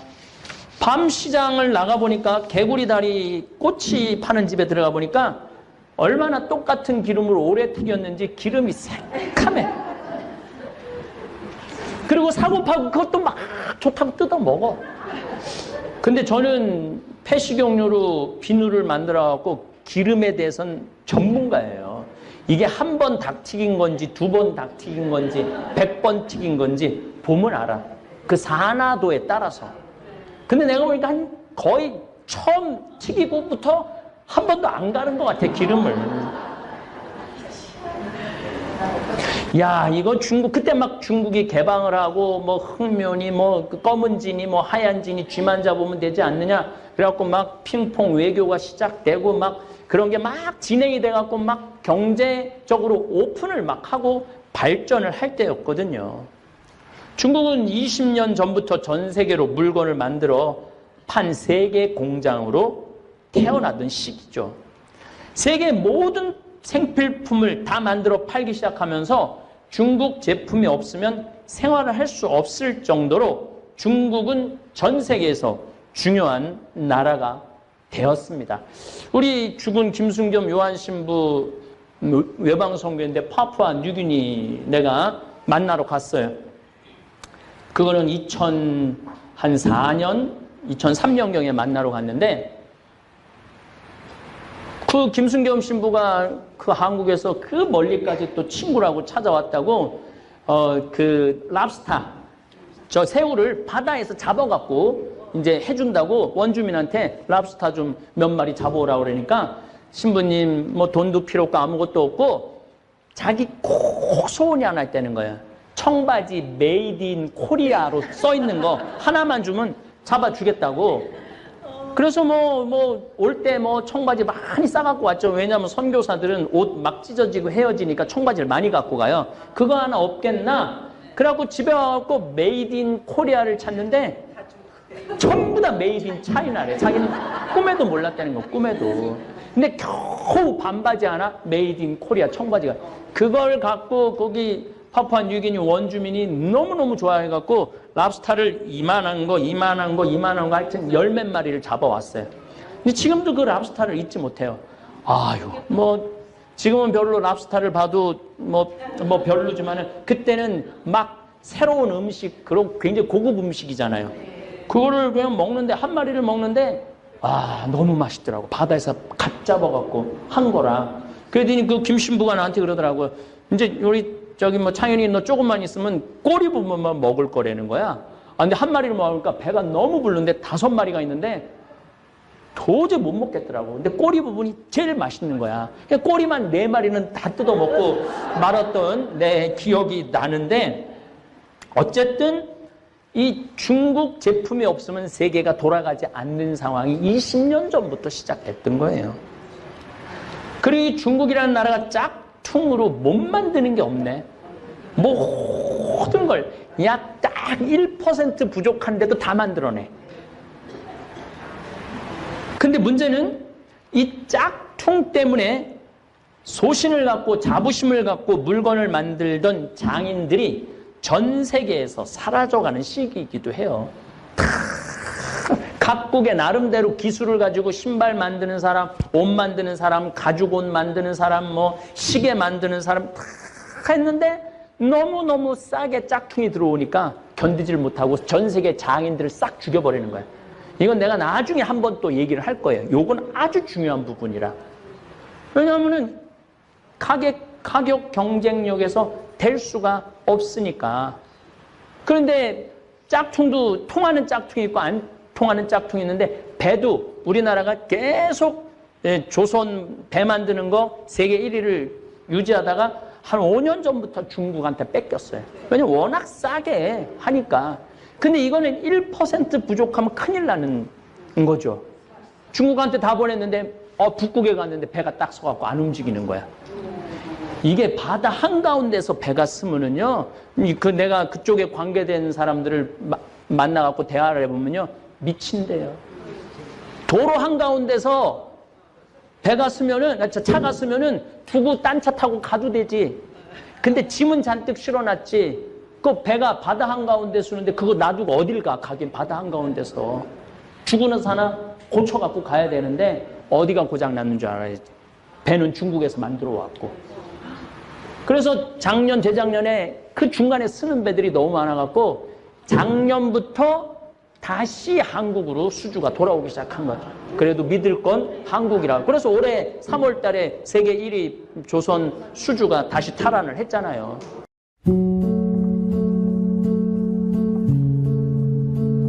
네. 박수 칠 일이 아니에요. 그 5년 동안 우리나라 조선소들은 구조조정이 들어갔고 울산, 통영, 옥포, 거제, 군산, 여수 수많은 조선소들이 문을 닫거나 일거리가 없어서 고전을 하고 있고 고통을 겪은 거야. 그러니까 결국은 돌아보면 결국 누구 때문에 이 고통을 겪고 있느냐면 중국 때문에 고통을 겪는 거야. 뭐 중국 때문에 수출이 잘 돼갖고 뭐 우리나라가 살만하니 어쩌고 저쩌고 해도 나중에 뒤집어 보면은 중국 때문에 고통을 겪고 있는 거예요. 저는 가장 저에게 그 놀람과 충격의 나라 10년 전으로 거슬러 올라가겠습니다. 진시황 무동과 병마용 또 당 현종의 양귀비 사랑이 묻어있는 도시 시연을 둘러보았을 때 야, 엄청 발전했구나. 한 번은 식당에 들어갔는데 중국 식당 얘기하는 거예요. 프랑스 베르사유 궁전하고 똑같은 모양으로 식당을 만들어놨어. 유리궁전도 있고. 그러니까 걔네들은 하여튼 뭘 똑같이 만드는데 귀신이야. 그 통이 커. 우리가 어떻게 감히 베르사유 궁전을 똑같이 한국에다 만들 생각을 해요. 그럼 그걸 식당으로 운영하고 있더라고요. 식당으로. 근데 뭐 거기서 밥을 먹으면서도 뭔가 1% 부족하다. 내가 베르사유 궁전도 갔다 와봤거든요. 근데 거기 베르사유랑 중국에 있는 베르사유랑 뭔가 1% 부족하다. 근데 요즘은 아예 프랑스 유명한 마을, 스위스 마을 같이 아예 유럽 관광지하고 똑같은 곳을 만들어 놓아서 비싼 돈 들여서 유럽까지 가지 말고 그냥 여기 똑같은 데로 와라. 이렇게 만들어 놓은 데도 아주 많다는 거예요. 그리고 이제 제가 실크로드가 시작되는 곳이기도 하면서 칠채산이라고 산 색깔이 7개 있어요. 칠채산이라고, 무지개산이라고. 거기는 아주 중국 서안 아주 맨 끝에 카자흐스탄, 우즈베키스탄 들어가는 초입 부분이에요. 거길 가봤는데 거기까지 가는데도 비행기도 타고 차도 엄청 타고 가죠. 나 거기 가보고 잠비아 가는 줄 알았어요. 얼마나 가난한지. 거의 토굴에서 살아, 토굴에서. 근데 그렇게 토굴에서 사는 인구가 5억 명이라는 거예요. 근데 거기 거 얼마나 또 추워. 불을 떼는데 전부 갈탄을 떼는 거야. 갈탄을 떼니까 굴뚝마다 새카만 갈탄탄 그게 나오는 거야. 그걸 보면서 야, 겨울에 저걸 때문에 저 미세먼지가 다 한국으로 올 텐데. 그게 내가 10년 전 일이에요. 근데 여러분들 미세먼지 시작된 게 10년 전이야. 10년 전. 현재 6억 5천만 명의 가난한 농민들은 최저 빈민국 신세로 살고 있는 게 중국이에요. 아니 중국 사람들은 해외여행할 때 돈 팡팡 100달러짜리 이렇게 하면 $10,000 정도 되거든요. 그래갖고 막 무슨 뭐 구찌 뭐 이런 거 뭐 산다고 막 그러는데 그 사람들은 어떤 사람? 그 사람들은 다 공산당 사람들이에요. 공산당원이 중국에 8,500만 명이에요. 그 다음에 공산당하고 연결된 사업을 하는 사람들. 그 다 상하이, 산둥반도 이쪽에 사는. 자, 이제 중국을 좀 이해를 하면은 요렇게부터 사는 사람들은 다 잘 살아요. 우리나라를 중심으로 산둥반도 요 밑에 요쪽에 있는 사람들은 다 잘 살아요. 베이징이 아까 900콜이라고 그랬죠? 요 라인에 있는 사람들은 다 잘 살아. 반대 뭐 티베트는 나중에 이 1954년에 여기를 합병을 하죠. 요때 막 6.25 전쟁하고 정신 없을 때 요럴 때 막 다 뺏어와요. 예. 그래갖고 중국이 엄청 커졌죠. 이 내륙 지방 사람들은 거지로 사는 거야. 거지로. 그리고 제가 여기 산둥반도 이쪽에 가서도 강의를 많이 했었는데 거기는요 유럽 같아요. 얼마나 건물을 잘 줘놓고 사는지. 그러니까 중국의 빈부격차는 우리 한국 사람들이 생각하는 것보다 훨씬 크죠. 중국은 지금 국민소득이 8,600달러에 1인당 국민소득이 8,600달러. 우리는 31,000달러. 우리가 중국보다 훨씬 잘 살죠? 네, 중국 무서워할 게 뭐 있어? 무서워할 필요도 없죠. 문제는 인구가 15억 명이기 때문에 G2, Great 2라는 거예요. 위대한 나라 둘, 중국이 결코 무시할 수 없는 나라죠. 저는 이제 5년 전부터 중국 여행을 더 이상 가지 않기로 결심을 했어요. 왜냐하면 한 6, 7년 전에 우리 생태마을 직원들을 데리고 장가게 여행을 갔는데 중국 사람들이 좀 나졌는 줄 알았더니 길에다 침 뱉고 소리 지르고, 특별히 우리 직원들 태운 관광버스가 거기까지 한번 5시간인가 갔었는데 반 이상을 중앙선을 넘어서 가는 거예요. 반 이상을. 내가 이런 생각이 들더라고요. 우리 귀한 직원들 중국에 데리고 와서 죽이겠구나. 그래서 내가 내 돈 내고 내가 여행 가는데 내가 사람 대접 못 받는 그 나라를 내가 왜 가? 안 그래도 돌아다닐 나라가 많은데. 그래서 그 후로 우리 직원들 데리고 유럽 여행 갔다 오고, 호주, 뉴질랜드 갔다 오고, 내년에는 올해는 미국 여행 갔다 오고, 후년에는 마추픽추 갔다 와요. 내가 남미도 갔다 와봤는데 거기 굉장히 사람을 존중해요. 가난한 나라지만은. 중국처럼 사람을 무시하는 나라가 없어요. 이 중화 사상 때문에 그래요. 다른 사람들은 다 미개하고, 그러니까 소크라테스 말대로 자기 자신은 모르고 사는 거예요. 자기 자신은. 나는 공자의 나라라고 생각이 안 들어요. 사실 또 얘네들은 공자가 누군지도 몰라요. 실질적으로. 일단 하여튼 이 중국이 베이징 쪽에 공장이 많았는데 지금은 산둥반도로 공장을 다 옮겨요.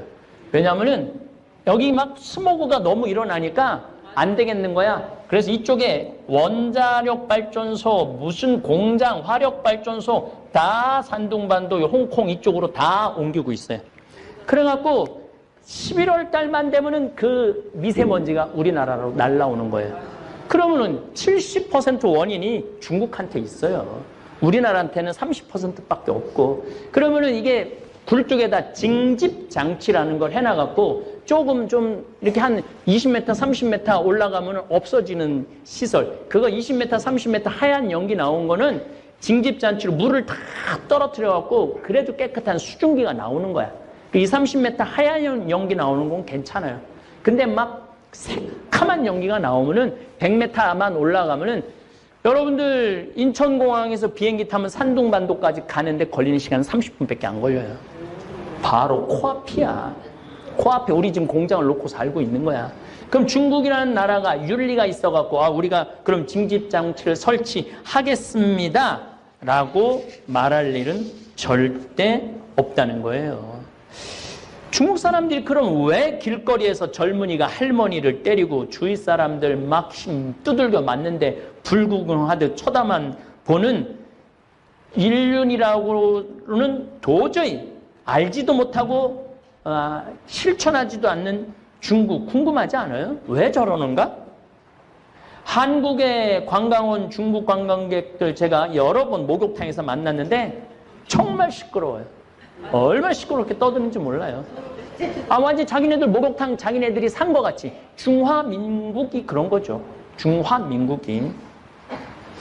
자기가 그렇게 떠들어대면 주위 사람들 방해하고 모욕한다는 생각을 전혀 하지 않는 사람들입니다. 심지어 비행기 안에서 자기 무시당했다고 승무원한테 뜨거운 물 뿌리고. 도대체 중국 사람들 왜 이렇게 무식할까? 심지어 비행기 안에서 난투구까지 버리고 늦게 출발했다고 막 비상문구 막 문 열어 막 승질 난다고 자기네들. 그런 거 여러분들 뉴스에 거의 매일 나온다고 봐야 돼요. 지난번에는 뭐 스페인에 가갖고 막 쫓겨났다고 들어 누워갖고 중국에서 막 물어내라고 보니까 제 날짜에 오지도 않고 그 소파에서 하룻밤 자게 해달라고 생떼를 쓴 거죠. 우리나라에서만 생떼를 쓰는 게 아니라 전 세계 돌아다니면서 생떼를 쓰는 거죠. 사실 우리도 20, 30년 전에 대한민국도 외국에 나가서 그랬어요. 그래서 나 한국 사람 만나면 너무너무 창피할 때 많았어요. 한국 사람들 만날 때 우리가 막 $10,000 소득 넘어가고 여행 자유화와 90년대 초 하늘문이 열리면서 동남아로 유럽으로 쏟아져 나갈 때 외국인들 보기에 정말 한국 사람들 수준 떨어진다고 손가락질 많이 받았어요. 그걸 지금 중국 사람들이 다 받고 있는 거지. 현재 $30,000를 넘어서서 조금은 이제 그런 추태가 없어지고 교양이 생기고 워낙 중국 애들이 난리를 치니까 한국 사람들이 뒤에서 구경하느냐고 추태를 부릴 시간이 없어요.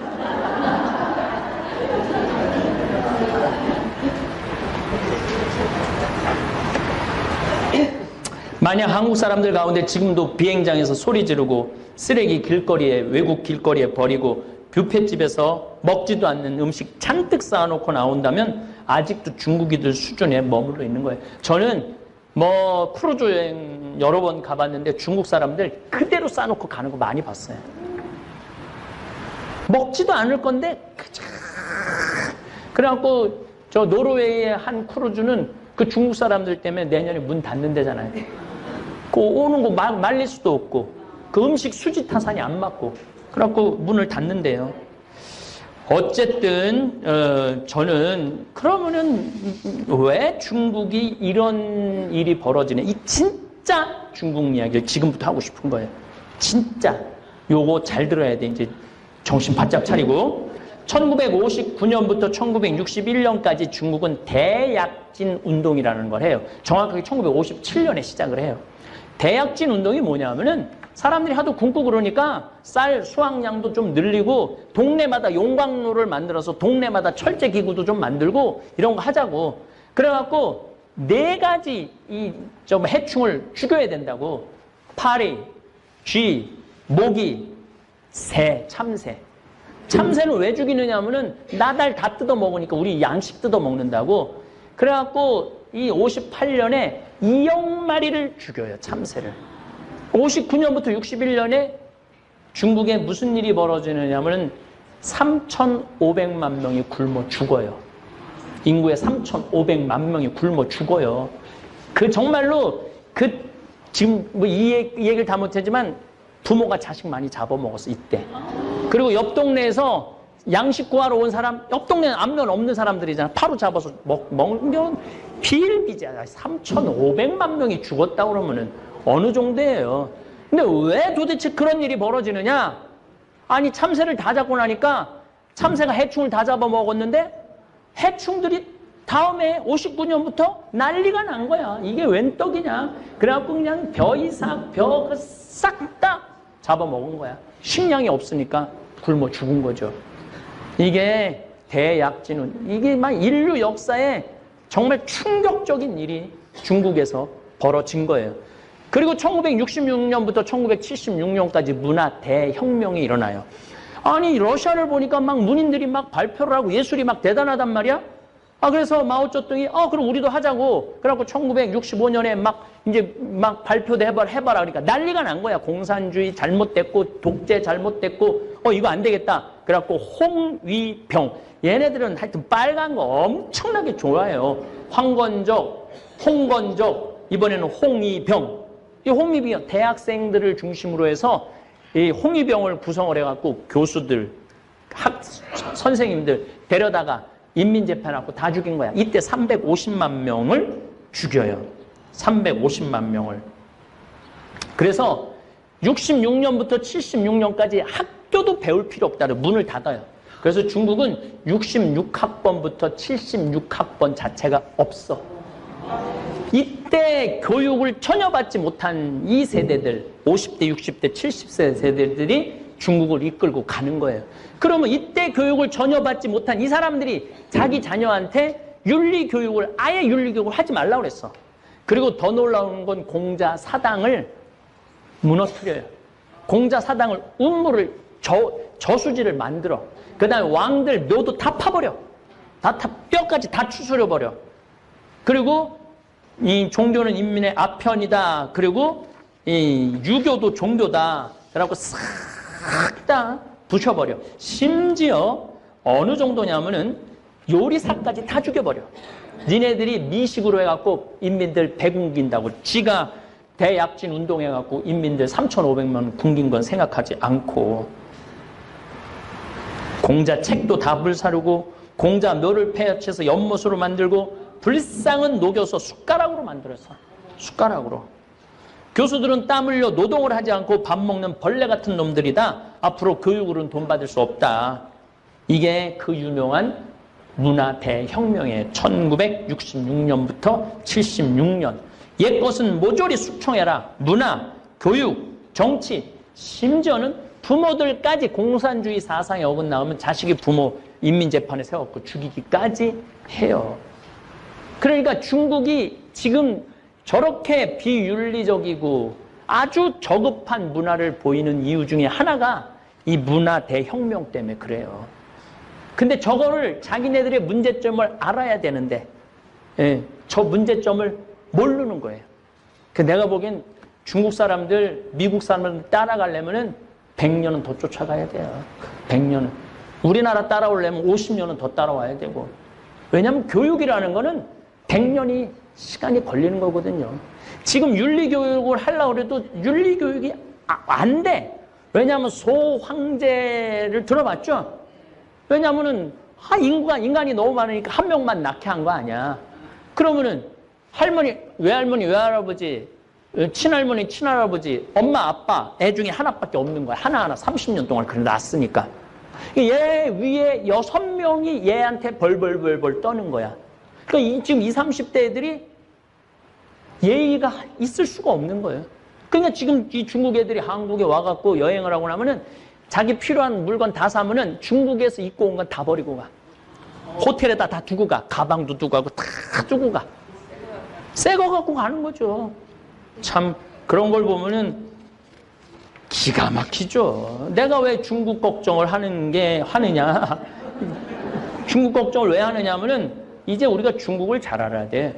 중국 사람들 제주도에 관광 온다고 땅 다 팔았어요. 다 팔은 건 아니고 여의도 2배 많은 거. 한 제주도에 150만 평 정도, 160만 평 정도의 땅을 팔았어요. 사실은 제주도에서 160만 평이면 어마어마한 땅이죠.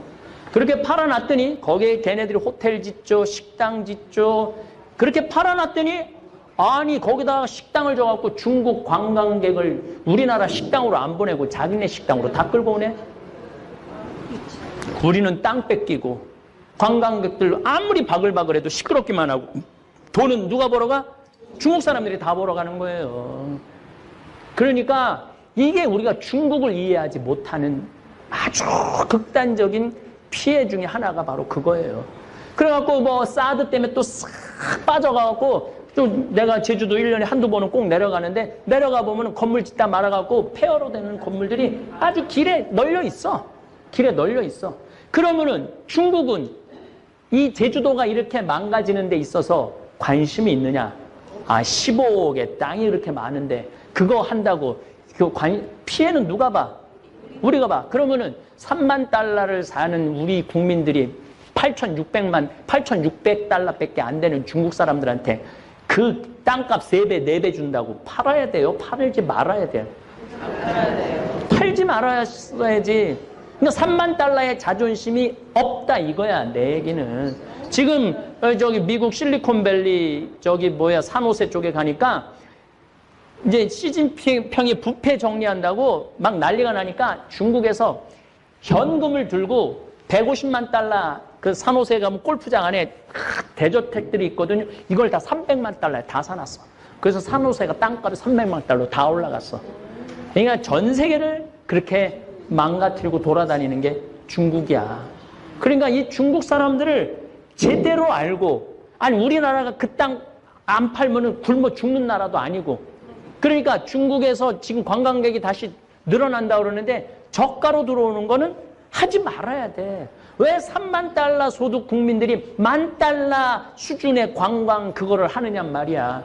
우리가 수준을 높여놓고 수준 있는 사람들이 들어와갖고 수준 있는 나라로 만들어야지. 맞아요. 그렇지 않아요? 맞아요. 그러니까 이걸 누가 의식을 가져야 되느냐? 국민들이 의식을 가져야 되는 거예요. 그러려면 누구를 이해해야 되느냐면 중국을 이해를 해야 되는 거예요. 내가 이 장황하게 이거 요약하느냐고 어저께 밤부터 눈알이 막 튀어나오는 줄 알았어요. 그냥 얘기로 하면 좋은데 얘기로 하면 끝도 없이 뭐 양귀비 얘기 나오면 이게 서양 여자냐 동양 여자냐 또 16번째 아들의 뭐 며느리인데 며느리를 취한 거거든.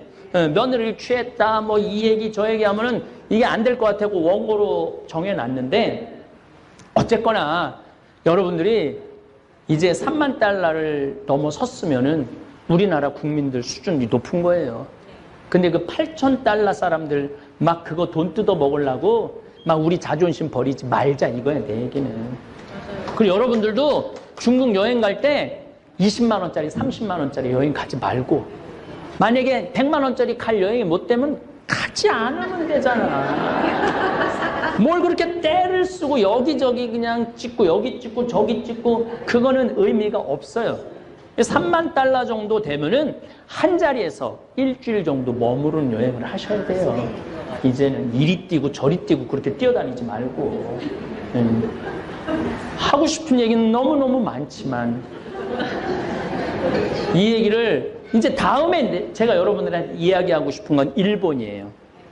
일본 사람들은 그러면은 지금 거의 5만 달러 정도 되는데 5만 달러에 들어선 나 일본 사람들 많이 만났어요. 많이 만나고 이야기도 많이 하고 일본 사람들 조금 배운 사람들 영어 수준 나하고 거의 똑같아. 그래갖고 얘기가 돼.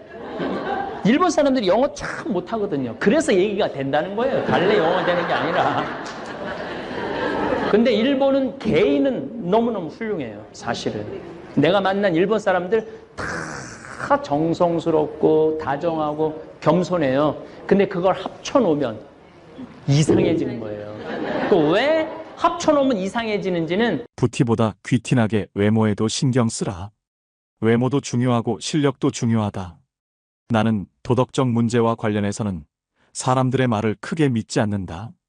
교통신호를 지켜야 한다고 말은 하지만 실제 생활에서는 그렇게 하지 않는 사람들이 많기 때문이다. 말과 행동의 이중성이다. 이러한 이중성이 나타나는 것 중에 하나가 외모는 중요하지 않으며 마음이 중요하다는 말이다. 말은 그렇게 하면서도 외모를 본다. 중국 당나라의 관리 선발 기준이었고 조선시대의 인재 판별 기준이라는 신원서판에서도 외모가 첫째 조건이었다. 정신의학에서는 사람을 한 가지 면으로 판단하면 미숙하다고 본다. 그러나 이 세상은 사람을 외모로 판단하는 미숙한 환자들로 가득함을 명심하라. 바비 인형처럼 속이 텅 비어 있어도 예쁘면 뜨게 되고 가상의 인터넷 캐릭터 아바타를 치장하느라 정신없는 것이 이 세상이다.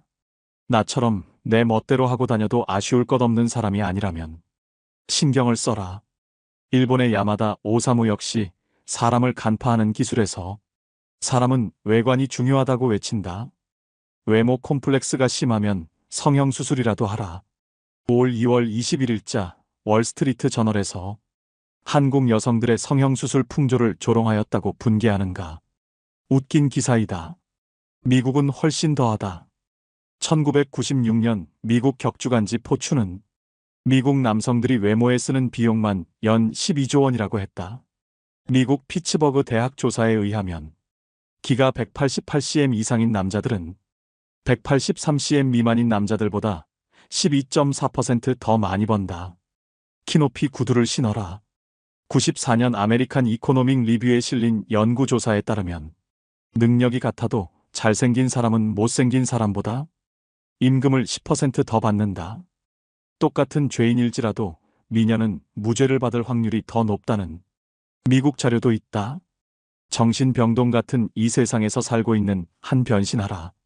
의사 전달 효과 역시 55%는 몸짓 표정과 시선에 의존하며 38%는 목소리 톤에 그리고 7%만이 발표 내용에 의존한다고 한다. 머리 손질과 의상, 말투로도 당신은 변할 수 있다. 이때 부티를 내지 말고 귀티가 나도록 하라. 졸부처럼 돈과 상표만 걸치지 말고 귀족적 세련됨을 갖추라. 그것은 온몸에서 퍼져나온다.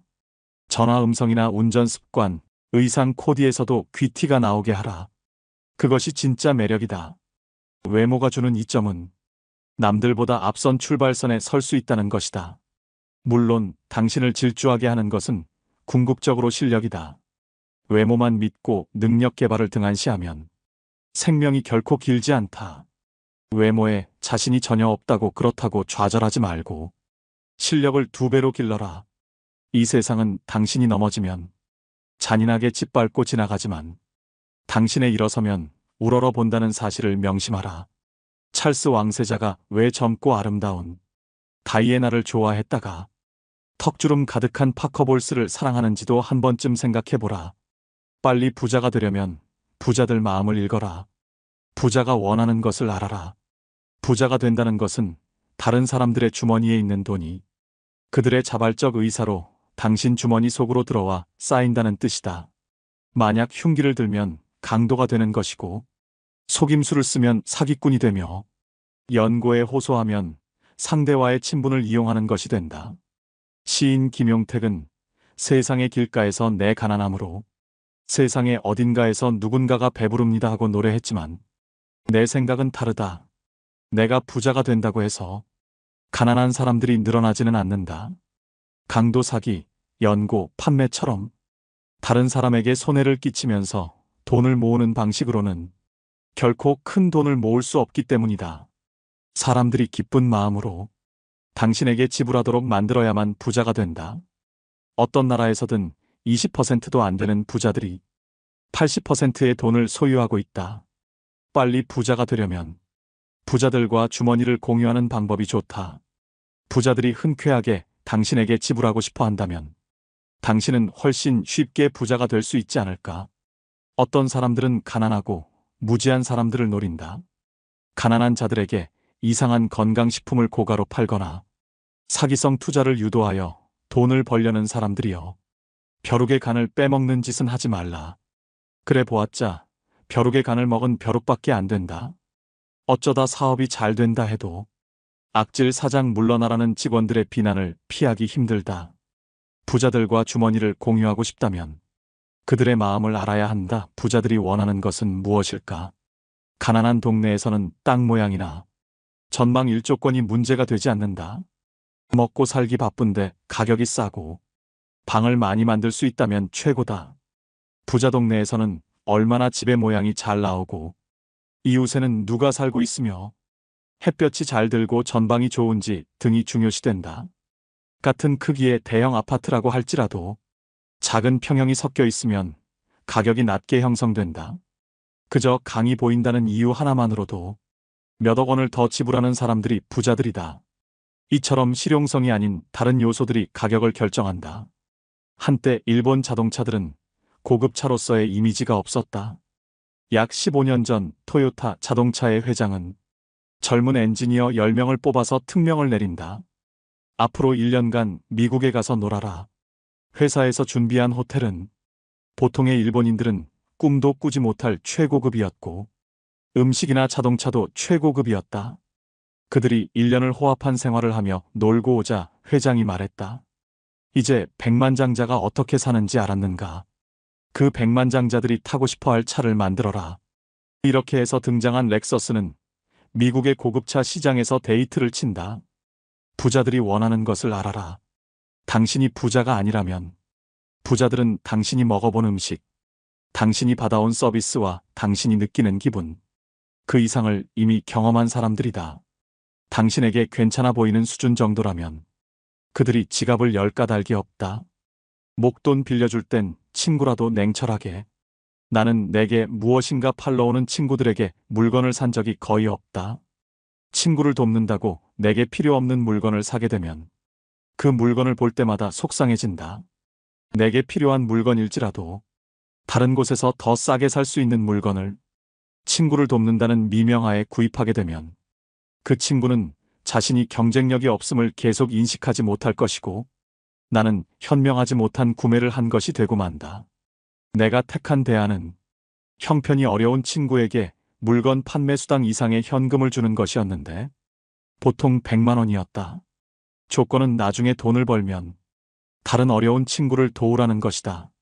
대신 나는 밥 한 끼도 사주지 않는다. 문제는 목돈을 빌려달라는 경우다. 친구와는 돈 거래를 하지 말라고 하지만 살다 보면 돈 거래가 없을 수 없다. 20대의 돈 거래는 액수는 작으나 친구를 가려내는 시금석이 되기에 나는 권장한다. 20대의 친구에게 몇십만 원을 잃었다면 40대에 몇천만 원을 잃을 뻔한 것을 액땜한 것이다. 나는 처음에 동창들에게 그냥 빌려주었으나 도망가는 친구가 생기면서 생각이 바뀌었다. 우선은 재산 상태와 수입 및 부채 현황, 상환 계획을 상세히 적으라고 한다.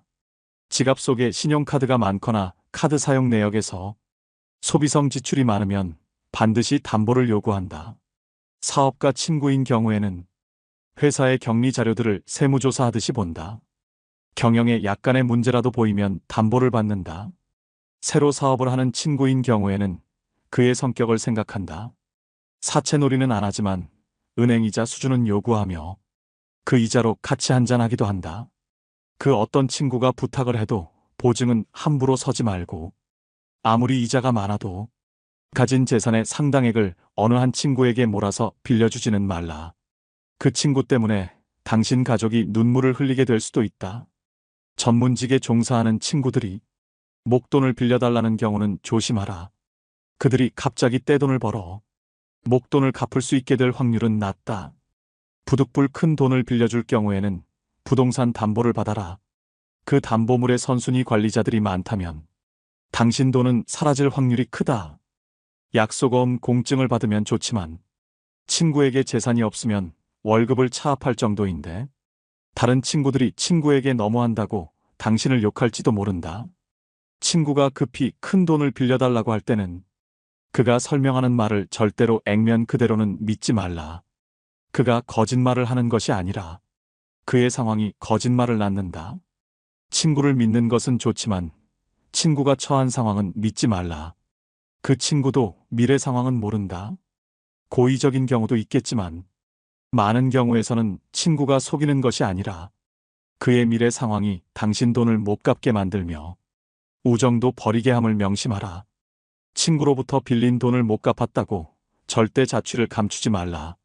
연락이 두절되면 곧 소문이 퍼지게 되고 당신이 빚지지 않은 친구들마저 등을 돌린다. 당신에게는 업계에 친구가 많다고 적이 없다고 그것을 자랑하지 말라.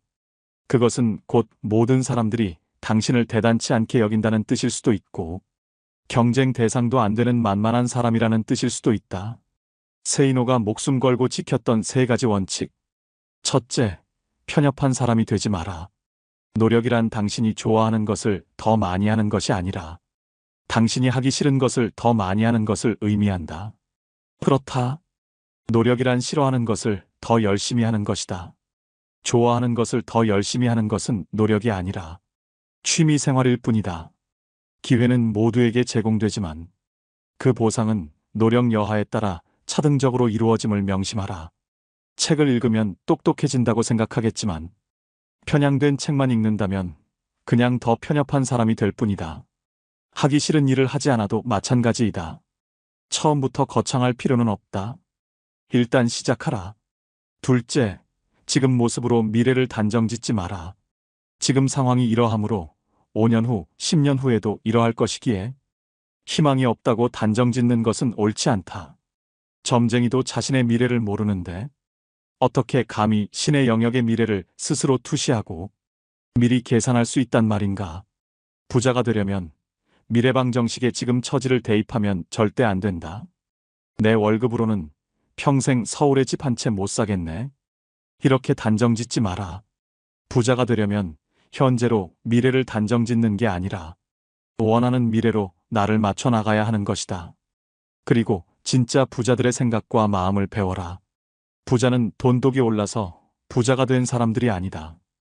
어떤 일을 하든 간에 시간과 노력을 아낌없이 투자하여 다른 사람들보다 경쟁력을 가질 때 부자가 태어나는 것이다. 그들은 그 과정에서 환희를 느끼며 살아온 사람들이며 당신의 생각과는 달리 전혀 불행하지도 않고 도둑놈도 아니다. 노력한 만큼 보상받는 게 세상의 이치이다. 부자가 되려면 돈을 쉽게 얻길 바라는 도둑놈 신보부터 버려야 한다. 셋째, 원인은 자신에게서 찾아라. 실패한 자들의 핑계는 길고 긴 레퍼토리를 이룬다. 명심하라. 성공한 자들은 어떤 일이 잘못되면 그 책임과 원인을 자신에게서 찾는다. 절대 세상 속에서 핑계를 찾지 않는다는 말이다. 지금의 실패를 남 탓으로 돌리는 사람은 다음에도 남에 의해서 똑같은 실패를 겪게 될 것이다. 남 탓을 한다는 건 다른 사람이 나의 인생을 결정한다고 인정한 것이다. 내 인생을 남에게 휘둘리지 마라. 일어난 문제가 나의 책임일 때 그 문제를 해결할 수 있는 것이다. 천재들의 이야기에 주눅들 필요는 없다. 돈을 번다는 것은 다른 보통 사람들과의 게임이지 당신보다 크게 잘난 사람과의 게임이 아니다. 그저 우리는 우리가 속한 분야에서 다른 보통 사람들과 경쟁하여 이기면 되는 것일 뿐이다. 그들이 놀 때 놀지 말고 그들이 잠잘 때 덜 자고 그들이 쓸 때 덜 쓰며 경쟁력을 기르고 목돈을 준비하라. 그 후에 기회를 찾아라. 다들 부자가 되면 좋겠다고 말은 하지만 정말 부자가 되려고 노력하는 사람들은 없다. 내가 어느 직원을 사람 하나는 좋다고 말한다면 그가 일은 지독히 못한다는 뜻이다. 76세 고령의 경영자 호리바 마사오 역시 일 잘하는 사람, 일 못하는 사람에서 적이 없는 사람을 무능의 대명사로 부른다. 예수에게도 적이 무수히 많았다. 승자에게는 적이 많고 패자에게는 친구가 많은 법이다. 어느 나라에서 정치나 경제가 제대로 굴러가지 못한다면 그 이유는 정치인들이 적을 만들지 않으려고 하고 인기와 영합하여 욕을 먹으려 들지 않기 때문이다. 말이 통하지 않을 땐 침묵하라. 말이 통하지 않는 사람이 있음을 인정하라. 살다 보면 여러 가지 갈등으로 인해 마주치기조차 싫은 사람들이 주변에 생기게 마련이다. 이런 경우 서로가 마음을 열고 대화를 해야 한다고 말하지만 아무리 얘기를 나눠도 매듭이 풀리지 않거나 대화 자체가 이루어질 수 없는 경우가 발생한다. 왜 이런 상황이 발생하는 것일까? 인간관계에서 갈등이 생겼을 때 사람들의 반응을 나는 4가지 유형으로 구분한다. 첫째는 갈등이란 있을 수 없다고 생각하는 형이다. 문제 자체를 없었던 것으로 하자고 하면서 좋은 게 좋은 거 아니냐는 식으로 덮어버리려고 한다. 대부분의 문제를 사소하다고 여기고 보다 더 큰 명분, 이를테면 화합, 사랑, 애국 같은 명제 밑에 모이라고 한다. 싸운 학생들을 억지로 악수하게 하는 선생도 이 경우에 속한다. 부모는 자식들 간의 갈등을 주로 이런 식으로 해결하려고 한다. 표면적으로는 갈등을 제거한 듯 보이지만 안에서는 계속 골마간다. 둘째는 문제의 본질과는 상관없는 권위나 지위에 의존하는 형이다. 문제를 일으킨 사람이 윗사람일 경우 주로 나이가 몇 살이냐, 어떻게 대들 수 있느냐는 식으로 말한다. 아랫사람이 잘못을 저질러 윗사람에게 야단을 맞았을 때 어떻게 그렇게 비인간적으로 야단칠 수 있느냐는 식으로 윗사람을 오히려 비난하는 경우 역시 이 부류에 속한다. 여자와 싸우다가 여자가 왜 그래라며 윽박지르는 남자들도 이 부류이다. 셋째는 다른 사람들에게 호소하는 형이다. 이런 사람들은 평상시에는 당사자에게 태연하게 행동하면서도 다른 사람들에게 자기 하소연을 늘어놓는데 오해와 과장 축소나 은폐, 모함이 따른다. 그러나 나중에 무슨 말을 했었는지도 제대로 기억을 못하거나 딱 잡아뗀다. 당사자와 직접 이야기하는 경우는 드물며 오해가 풀어져도 사과하거나 반성하지 않는다. 다중인격적인 면모를 갖고 있으며 가장 멀리해야 할 대상에 속한다. 넷째는 책임을 밝히려고 하는 형이다. 보통 사람들은 입으로 직접 거론하기 힘들어하는 것들도 거침없이 끄집어내어 밝히고자 한다. 연장자들을 당황하게 만들며 상대방에게 서운한 혹은 괘씸함을 안겨주기도 한다. 자기 주관에 따른 이분법적 사고가 강하다. 자식에게 우리 대화하자고 해놓고 자식이 무슨 말을 하면 오히려 야단을 치고 그래서 자식이 침묵하면 이제는 말을 안 한다고 야단치는 부모도 이 유형에 속한다. 이러한 유형들은 누구에게나 조금씩 섞여 있으나 갈등이 발생하게 되면 어느 한 유형이 집중적으로 표출된다. 갈등에 대한 유형들이 서로 다를 경우에는 어느 한쪽이 백기를 들어야 화해가 이루어지지만 표면적인 것에 불과하다. 누군가와 갈등이 있다면 자신과 상대방의 논리 유형을 파악하라. 서로 다른 유형이라면 차라리 더 이상 만나지 말거나 그것이 어려우면 침묵하는 것이 서로를 위해 좋다. 당신에게는 당연한 말이 상대에게는 전혀 그렇지 않기 때문이다. 말이 통하지 않는 사람이 있음을 인정하며 살자는 말이다. 세이노의 성공담. 이생망이라는 단어가 있다. 이번 생은 망했다라는 뜻이다. 정말 그럴까? 노후력은 정말 개소리일까? 중산층 이하의 가정에서의 자녀들이 자신들의 처지를 부잣집 자녀들과 비교하면 그럴 수 있다. 가난한 집 자녀들의 경우에는 더더욱 그럴 수 있다. 그런데 잠깐만. 어느 시대이건 빈민층과 서민층, 부유층은 동시에 존재하여 왔다. 그리고 가난한 자도 부자도 계속 새로 생겨났다. 졸부 흉내내지 말고 먼저 목돈부터 모아라. 그리고 지식을 배양하라. 동아일보 지면에 세이노의 부자 아빠 만들기 칼럼을 연재하고 있는 세이노 씨는 그 자신을 학력도 남다르지 않고 머리도 좋지 않은 아주 평범한 사람이라고 말한다. 그래도 엄청난 부자가 되었다. 그는 돈을 버는데 굳이 똑똑한 사람들과 경쟁할 필요가 없다며 아주 평범한 사람들보다 약간 생각만 달리하면 큰 부자가 될 수 있다고 말한다. 그가 굳이 필명을 고집하고 자신을 드러내지 않는 것은 IMF 사태 직후 언론에 당당하게 외제차를 몰고 다닌다고 말한 이후 온갖 협박 전화를 받고 아이들 학교에서도 문제가 됐기 때문이라며 사람들의 의식부터 바뀌어야 돈을 벌 수 있고 사회 풍토가 바뀌어야 부자 나라가 될 수 있다고 강조한다. 돈 버는 노하우가 언제 어떻게 해서 보이기 시작했는가? 처음에는 그저 돈만 쫓아다녔다. 사람들을 만나면 그저 내 호주머니를 불려줄 수단으로 생각했다. 그것이 잘못이었다. 나부터도 나를 어떤 수단으로만 보는 장사꾼에게 물건을 살 마음은 생기지 않으니까. 돈을 번다는 것은 다른 사람들의 호주머니 속에 있는 돈이 그 사람의 자발적인 의사로 내 호주머니로 옮겨지는 것이다. 그러기 위해서는 먼저 고객의 불편함을 파악하고 정말로 섬기는 자세가 필요하다. 양반 정신을 버리고 머슴 정신을 가지면 된다. 사람들이 돈을 벌지 못하는 이유는 머슴 정신이 없기 때문이다. 아울러 철저한 신용을 다져나가고 약속을 이행했다. 약속을 지키느라 손해를 본 적이 한두 번이 아니다. 강의용 음향기기 설치 사업을 시작했을 때의 일이다. 사업 시작 첫 해에 수해가 났다. 다른 사람들 같으면 천재지변이므로 책임이 면제된다고 주장하겠지만 나는 무료로 다 수리해주거나 신품으로 바꾸어 주었다. 몇 천만 원의 손해가 났지만 바로 이 고객들이 모두 나의 영업사원처럼 선전을 해주는 바람에 1년 후에는 수억 원을 벌 수 있었다. 또 품질을 남들보다 10%만 더 좋게 하면 가격은 몇십 % 더 받을 수 있다. 국산 만년필과 몽블랑 만년필을 비교해보라. 품질이 100배 더 좋아서 가격이 100배 더 비싼 것은 아니다. 아울러 경쟁이 치열한 쪽에는 전혀 가지 않았다. 이른바 멋있고 폼나는 분야에는 똑똑한 사람들이 많이 들어와 같이 싸우기 때문에 보통 사람들은 언제나 패자가 되고 만다. 그러나 경쟁이 약한 분야에 가게 되면 그저 나 같은 보통 사람들이 들어오는 경우가 많으므로 그들보다 조금만 노력하면 이길 수 있었다.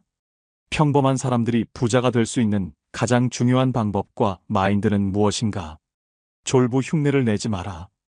기름값이 조금만 올라도 허리띠를 졸라매야 하는 상황이라면 기름값이 쌀 때 미리 졸라매며 살아야 한다. 그렇게 목돈을 만들어 놓아야 한다. 전쟁이 났다고 생각하고 철저하게 생존 능력을 배양해라. 결국은 지식을 배양해야 한다. 고민이 있다면 10분 이상 하지 마라. 어떤 고민도 사실상 10분 이상 하지 못한다. 그런데도 많은 사람들이 걱정에 빠져 산다. 오로지 문제 해결 방안만 찾아라. 부자가 되는 것은 천재들이 아니라 바로 다른 보통 사람들과 경쟁하는 것임을 잊지 마라. 미리 겁먹을 필요가 없다. 부자. 내가 지금 욕하는 사람이 미래의 내가 되지 않기 위해 노력했다. 큰 부자들은 사기를 치거나 속이지 않는다. 이는 작은 부자들이나 하는 짓이다. 부자들이 그런 모습으로 비치는 것은 나쁜 놈들만 뉴스에 나오기 때문이다. 반대로 뉴스에 나오는 가난한 자들이 저지르는 범죄를 보면 가난한 자들은 모두 나쁜 놈이라는 말도 성립하게 된다. 언론에 나오는 부자들과 실제 큰 부자들은 다르다. 부자 2세들은 두 가지 유형이 있다. 첫 번째 유형은 그냥 흥청망청 쓰며 물려받은 사업이나 돈을 말아먹는 유형이다. 두 번째 유형은 1세의 재산을 손을 대지 않고 물려받은 만큼 물려주려는 이들이다. 이런 사람들은 근검절약하며 돈을 아껴 쓴다. 물려받은 재산을 돈으로 환산하여 원금에는 손을 대지 않는 자존심을 가진 사람들이다. 솔직히 부자는 감탄이 줄어들 수 있다. 이제 웬만해서는 감동을 받지 못한다. 그랜드 캐니언도 경비행기로 관광을 하고 알래스카도 갔고 희망봉에서 일출을 보고 나니 웬만한 곳에서는 감동을 받지 못한다. 200억을 내고 우주여행을 가는 부자의 심정이 이해가 간다. 부자의 안 좋은 습성은 자연을 자꾸 끌어온다는 것이다. 내가 아는 부자 중에는 중국에 여행을 갔다가 분재 가게를 아예 통째로 사버리는 사람도 보았다. 사람도 보았다. 사람도 보았다. 사람도 보았다. 사람도 보았다. 사람도 보았다. 사람도 보았다. 사람도 보았다. 사람도 보았다. 사람도 보았다. 사람도 보았다. 사람도 보았다.